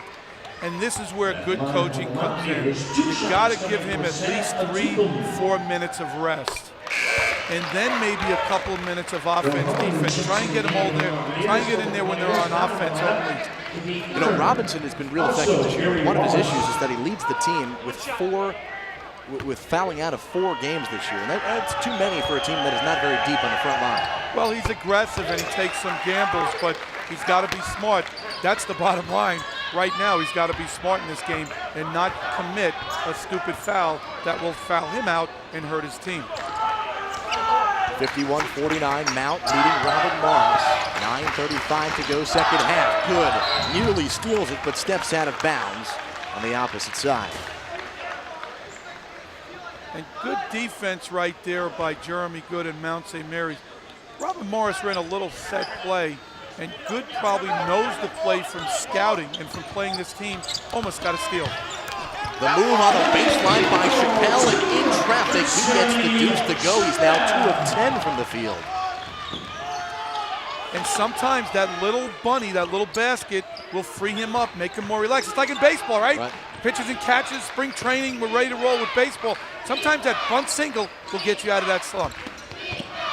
Atupum. Back to a 2-point lead for Mount. 9 minutes to go. 12 points for Atupum. Wallace over to Langhurst. A hand in his face. He hits his second 3 of the game. Wow! Big time 3 with a man on him. Nothing but cord. I'll say it again. He's got to be the most underrated point guard in this league. Jimmy Langhurst averages 10 points a game and shoots at a clip of 42% from beyond the arc. And tomorrow, Jimmy Langhurst will celebrate his 21st birthday. So we wish Jimmy an early happy birthday. You don't want me to sing, do you? That's one of the other talents I have, by the way. I think we're coming to that after our next time out, actually. But seriously, when you have a player like Langhurst who's your point guard and he can shoot like that, that allows you to play him at a 2 spot. And in this league, where most of your 1, 2s, and 3s are under 6'2", you could go with 3 guards. He could play your 2 or 3. So that's the beauty of having a player, a multi-dimensional player by Langhurst. And Langhurst not only has been good shooting the ball, and as you mentioned, distributing the ball, but taking care of the ball. Langhurst, in Northeast Conference games this year, has 49 assists entering today and just 17 turnovers. That is an astonishing assist-to-turnover rate. 49 assists, 17 turnovers. And let me jump on that bandwagon. In NEC play, he's a 90% free throw shooter, which is very important down the stretch of any ball game. It's getting physical now between Marcus Mitchell of Mount St. Mary's and Gary Wallace of Robert Morris. A foul will be called. It's going to be called on Wallace, and it will be Mount basketball with a fresh 35. They trail by 1. Alon Brown likes it. The crowd feels a little differently. Second foul on Wallace, 6th team foul. So from here on out, Mount will be shooting. inside. Sean Atupum makes a move, but he hooked his way around, and Sean Atupum gets called for the offensive foul. Milan Brown is beside himself. I'll be honest with you, I thought he traveled before he made that hook, but he a little quick on the spin move. Let's watch his feet. Up, that's a walk. Yeah. So if you're Mount St. Mary's, you'd rather have the walk than the foul. Certainly would. Great defense by Will Holland, stripping it away and stealing it from Chappelle, but Langhurst tips it back, and it will be Iram controlling it, giving it to Gary Wallace. Great defense by Holland, bad decision. Should have put the ball down once or twice, let the defense come to him, make the pass. Joe DeMeo is going to stop play here and come over to the table and maybe have an issue here with the shot clock. It seems like Joe DeMeo has made a second home talking to our producer Sean Megan tonight about the clock. You know what, Jared? These refs aren't dumb. They know this game's on TV. They want to get as much airtime as they can. All right, so as Joe DeMeo discusses the clock, we'll step aside. 7:41 to go in the second half. We've got a good one. Come on back for this one. It's Robert Morris 54, Mount St. Mary's 53.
That is the balloon hat Joe DeSantis will be wearing following today's contest, as Robert Morris has a 54-53 lead over Mount St. Mary's.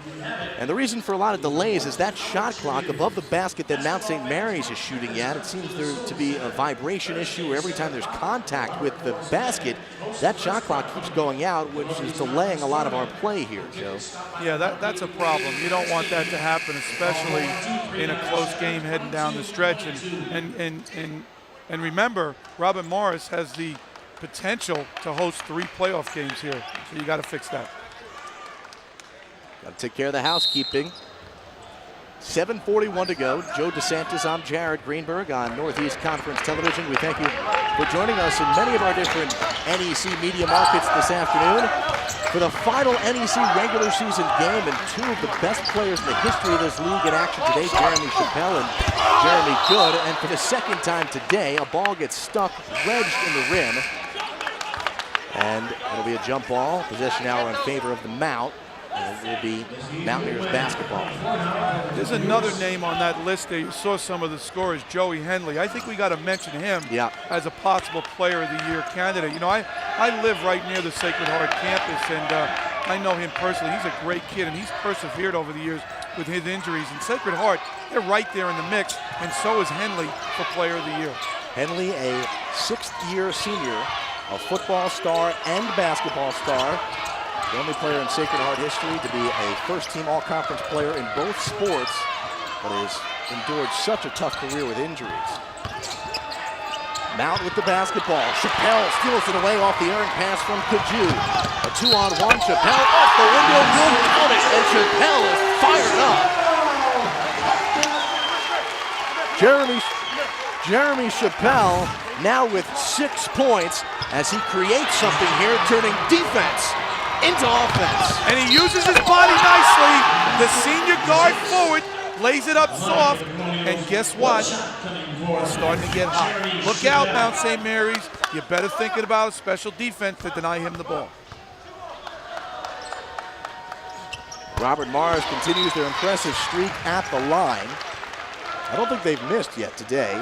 Robert Morris now ties their largest lead at 4, as this has been a seesaw affair, 57-53. Francisco back in for Robert Morris.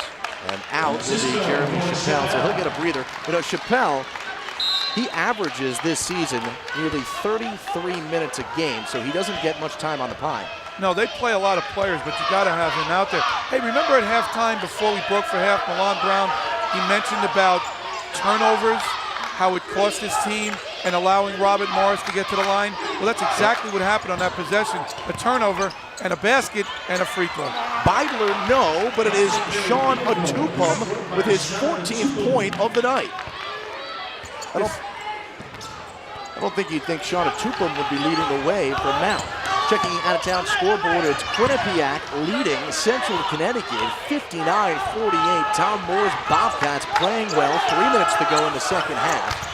And again, Quinnipiac win would equal Mount St. Mary's locking up the number 2 seed in the upcoming tournament, which begins Thursday. Eram, no. In traffic, it's ripped down by Marcus Mitchell. Mountaineers off and running. Beidler up and in. Kelly Beidler, 57-57. And Mike Rice screaming for a timeout. None of the officials see him. And Rice is halfway onto the floor screaming at the officials because they didn't hear him calling for timeout about 10 seconds prior to him actually getting it granted. And give Marcus Mitchell a lot of credit. He got the rebound in traffic, made a nice outlet, and here's the kick to Beidler, showing his athletic ability, slicing through for 2. Well, Mike Rice now taking the anger out on his team. He is a fiery coach. His second year on campus here.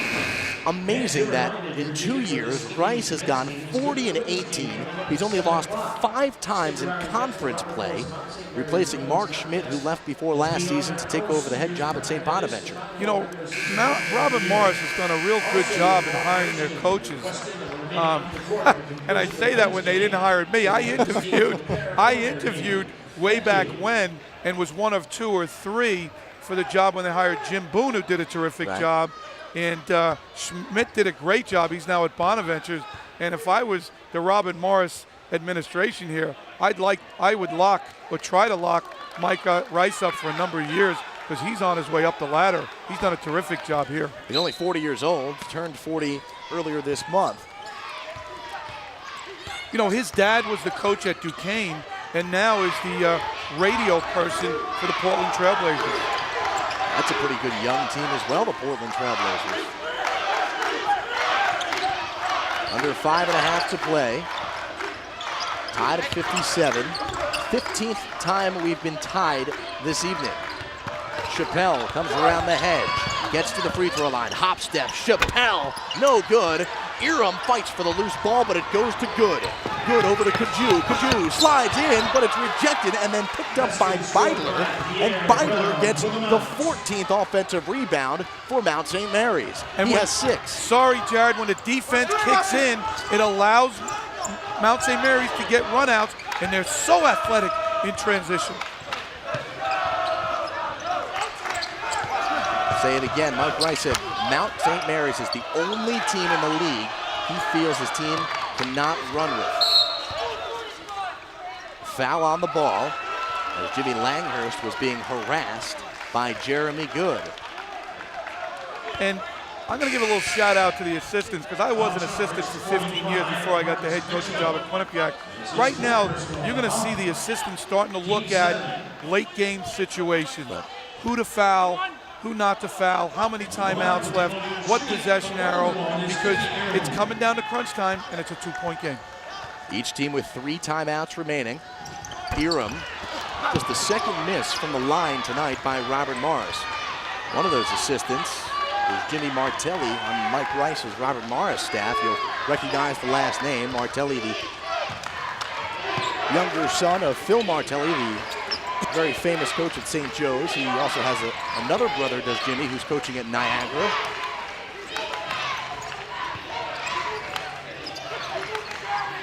Well, now, Joe, do you like the defensive changes here by Robert Morris that they keep on switching up?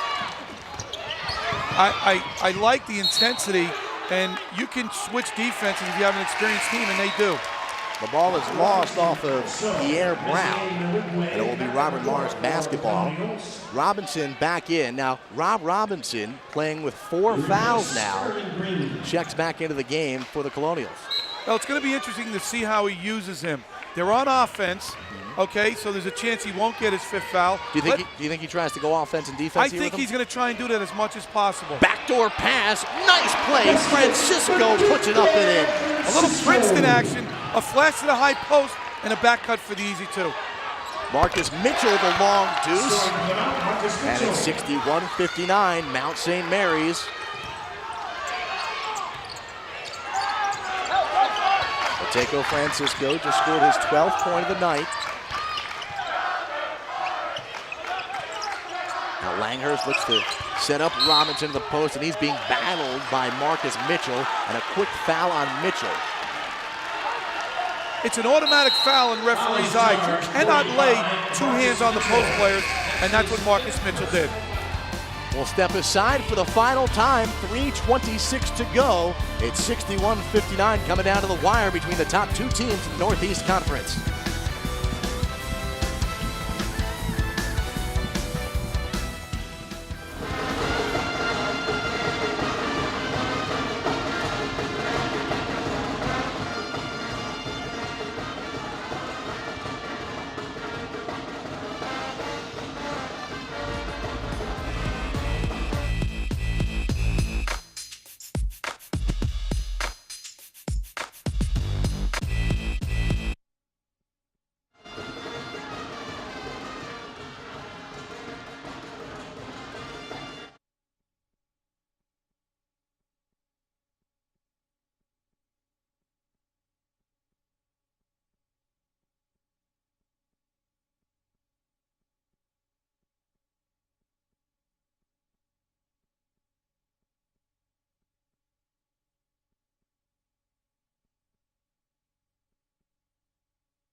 NEC Basketball is brought to you by Choice Hotels International, the official hotel partner of the Northeast Conference. Visit choicesportstravel.com. And by Esurance. Net some auto insurance savings at esurance.com. Moon Township, Pennsylvania, the site inside the Sewell Center with the coach Joe DeSantis. I'm Jared Greenberg. 3:26 remaining in a battle between the top 2 teams in the Northeast Conference. Robert Morris trailing Mount St. Mary's. The Colonials of Robert Morris have already locked up their 2nd consecutive Northeast Conference title. And, Joe, they are guaranteed now, by the way of the format of the National Invitation Tournament, that they will be playing somewhere in the postseason. But they don't want that NIT bid. They want to go to the NCAA tournament, and to do that, they have to win the conference tournament, which begins later this week. Well, you gotta keep your feet on the ground and reach for the stars. So definitely, they're good enough to go to the NCAA. But I like what the NCAA did as an organization, rewarding the regular season winners to go to the NAT. I think that's a great job by the NCAA and great for the kids. Marcus Mitchell has just fouled out with 8 points. And so the big man, the 6'7", 245 redshirt senior, will be on the bench for the remaining 3:26 as Rob Robinson takes his 2nd shot at the line. He misses. Just the 3rd miss of the line for Robert Morris this evening. Crucial time, getting close to 3 minutes. Make sure you have the right people in there. Know your timeouts. Chappelle the steal, and it gets stolen back again and tipped around. Sam Atupum up ahead. Good. Over to Kaju. 3. No good. And it's taken down by Robert Morris. 3 minutes even to play. 1-point deficit for the top seed in the NEC, Robert Morris. I love Gene Kaju. I just don't like that shot. The play got a little hectic. You're way out in the deep corner. Throw it out, run a play, call a timeout, get something solid. Kaju just a 33% three-point shooter. Robinson battling down to the post and gets the turnaround hook to go. Robinson over Atupum. Atupum giving up now 15 points for Robinson.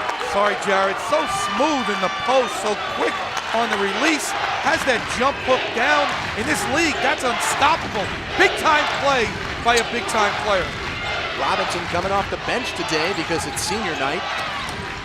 But he's played some significant minutes. He's playing with 4 fouls. Kelly Beidler, tough angle, but drops it in for 2. Beidler and company up by 1. Kelly Beidler has 9 points for the Mountaineers. And even though that Kazoo 3 was a bad shot, most of the game has been played nice and clean. Good taking care of the ball and good shot attempts. Chappelle has been quiet. Drives rejected by Sam Atupum into press row, and it will remain with Robert Morris. How about Chappelle going hard to the bucket? And now it's Rob Robinson here, getting the nice move over Atupum. He couldn't block that one. Used his dribble move, fake left and went right. Watch this block from the weak side. Whack! Langhurst over to New Wigway. I haven't heard much from him here in the second half. Off the window, no good, but the follow by Rob Robinson, and a timeout being taken quickly. Robert Morris calls the timeout. 17 points now for Rob Robinson. You gotta love this kid, Robinson, the JUCO transfer. Gets the rebound. He came from the other side. Good rebounders get rebounds that come to them. This kid is getting rebounds that don't come to him. And that's a risky play with 4 fouls, diving in there but clearing out and making sure they didn't make any contact. You gotta make body contact. Now, Robert Morris is making good use of the offensive glass, where Mount St. Mary's did that for most of the game. We got a great game, 1-point lead. We're heading down a minute 40. This is great March basketball on the last day of February. 64-63 here in Pittsburgh. We're just outside of Pittsburgh. Patenko Francisco at midcourt urging the fans to get on their feet. We got great college basketball in Pittsburgh. How about the University of Pittsburgh? You know how good they are. Duquesne's one of the top teams in the A-10, and here's Robert Morris making a bid to be one of the best teams on this level. The city of champions this year with the Super Bowl. Atupum no good.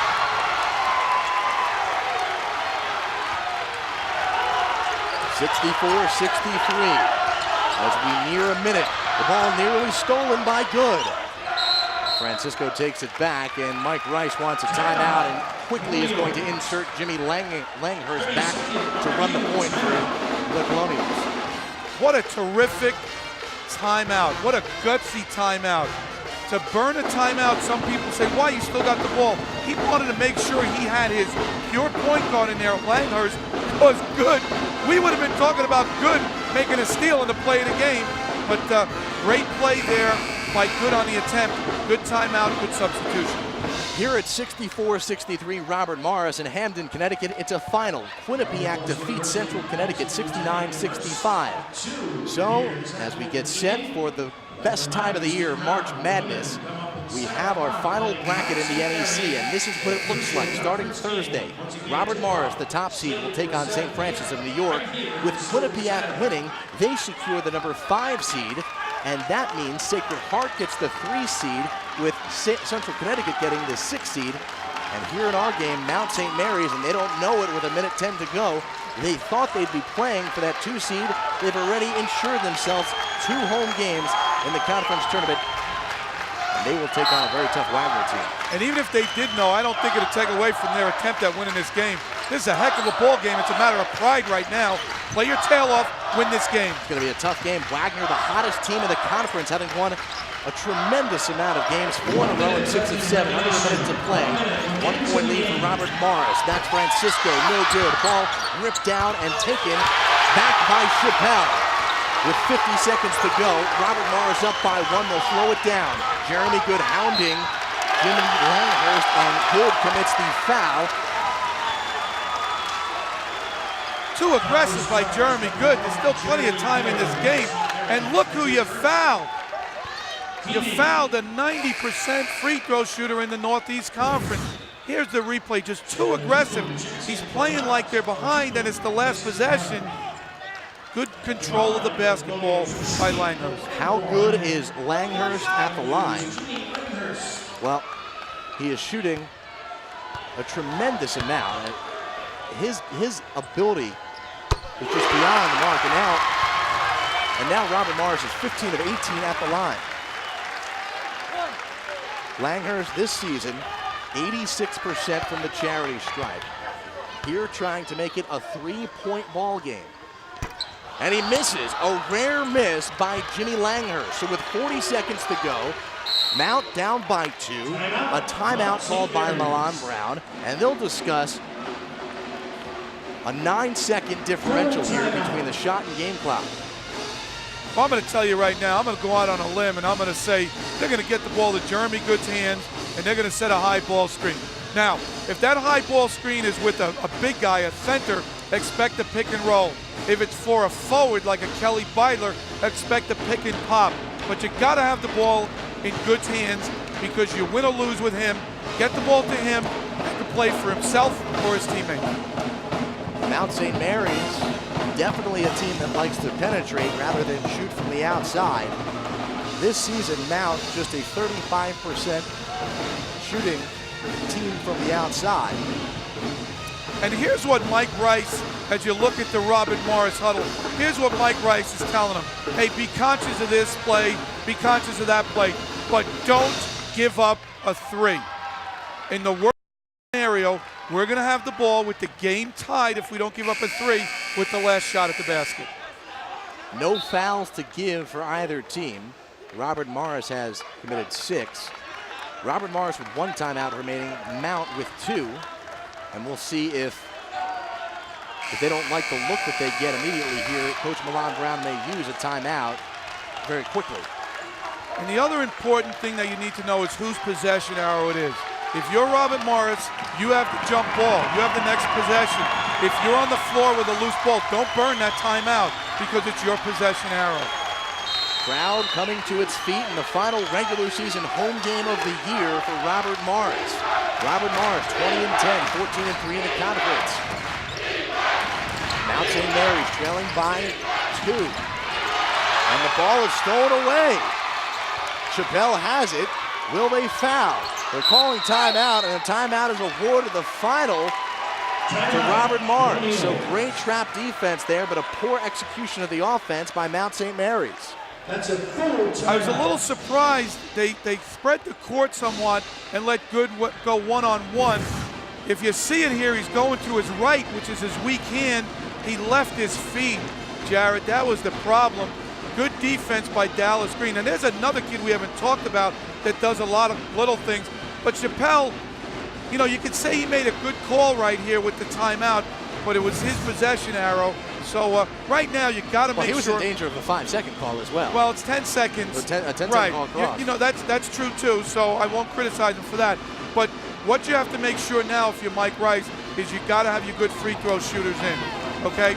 And if you're Mount St. Mary's, you're telling your team, deny Langhurst. Don't let him touch the ball because he's a 90% shooter. Even though he missed the last one, you cannot let him get the ball. 22.2 seconds to go.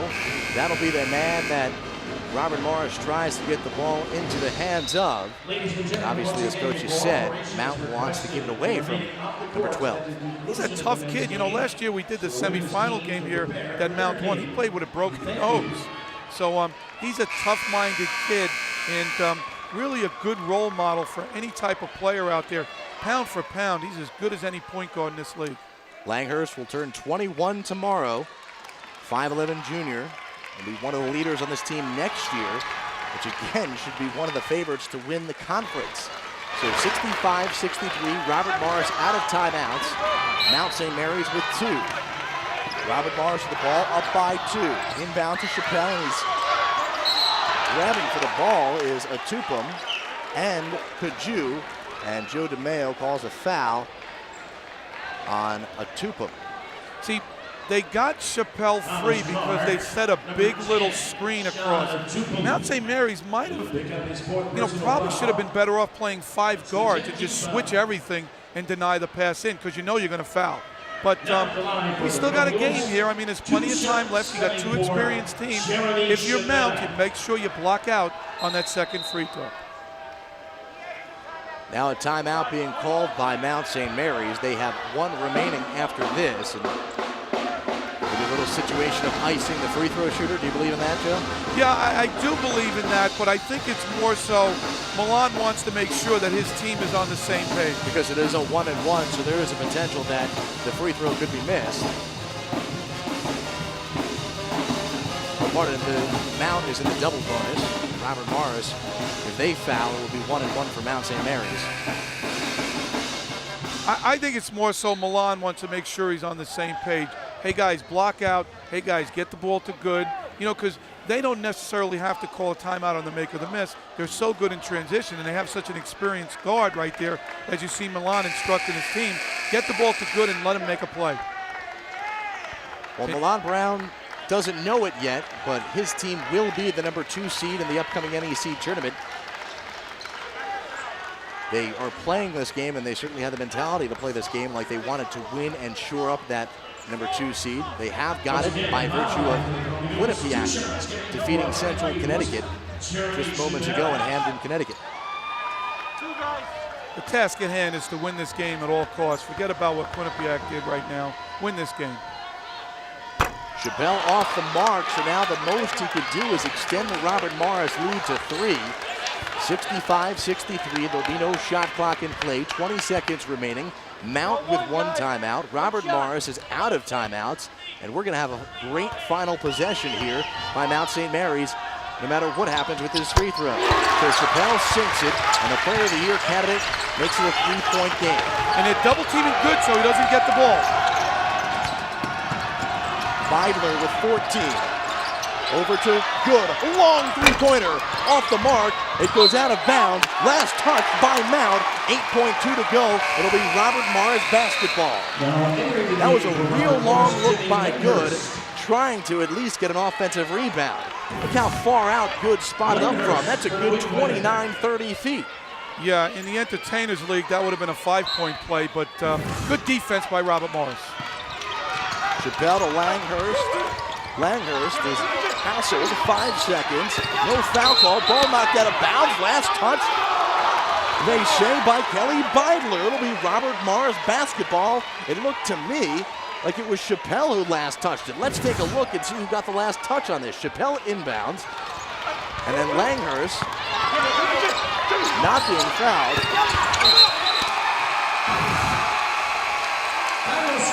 And as Robert Morris goes to inbound, time expires on the clock as they get it inbounds. No foul by Mount. Good job by Robert Morris. In the last 2 possessions, they got the ball to Langhurst, and he simply ran out the clock. So in the final day of the regular season, the NEC regular season champions come away with a 66-63 victory. Robert Morris, the top seed in the Northeast Conference, will host St. Francis of New York coming up this Thursday. Mount St. Mary's, the 3-point loss. They'll be the number 2 seed and try and work their way back to Sewell for the NEC championship game. And as you can see, Jared, we're in for a great playoff in the NEC. Stay tuned. So once again, our final score, Robert Morris 66, their 21st win of the season, Mount St. Mary's 63. This is a telecast. This telecast is a copyright production of the Northeast Conference and was produced in association with PS Wolf Media. To our producers, Sean Mangan and Joe DeSantis and our entire crew, I'm Jared Greenberg saying have a great night from Pittsburgh, where Robert Morris picks up a 3-point win, 66-63. Robert Morris, your 2008-2009 NEC regular season champs.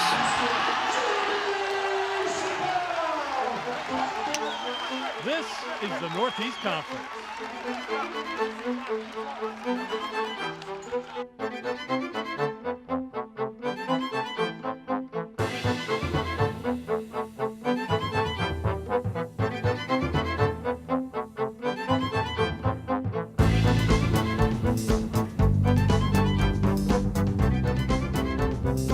The Northeast Conference. Check us out at northeastconference.org. At Robert Morris University, individuals matter. And these days, we're about more than business. We're nurses, computer experts, engineers, future teachers, graphic designers. Some of us are D1 student athletes, and we're still the best business school around. Every day we're changing lives at Robert Morris University with active, engaged faculty teaching active, engaged students. Come see for yourself that individuals matter at RMU. Hi, it's pretty easy to see what draws me to Esurance. With my family, a job, and a pretty long commute, it's hard to find time to take care of things like auto insurance. Let alone how much it can cost. I chose Esurance because they save me money in no time. With quote-by-print convenience, you can start saving in minutes. And with hassle-free automatic payments, that's one less bill that piles up. Get your fast-free quote today. And get animated about your auto insurance with Esurance.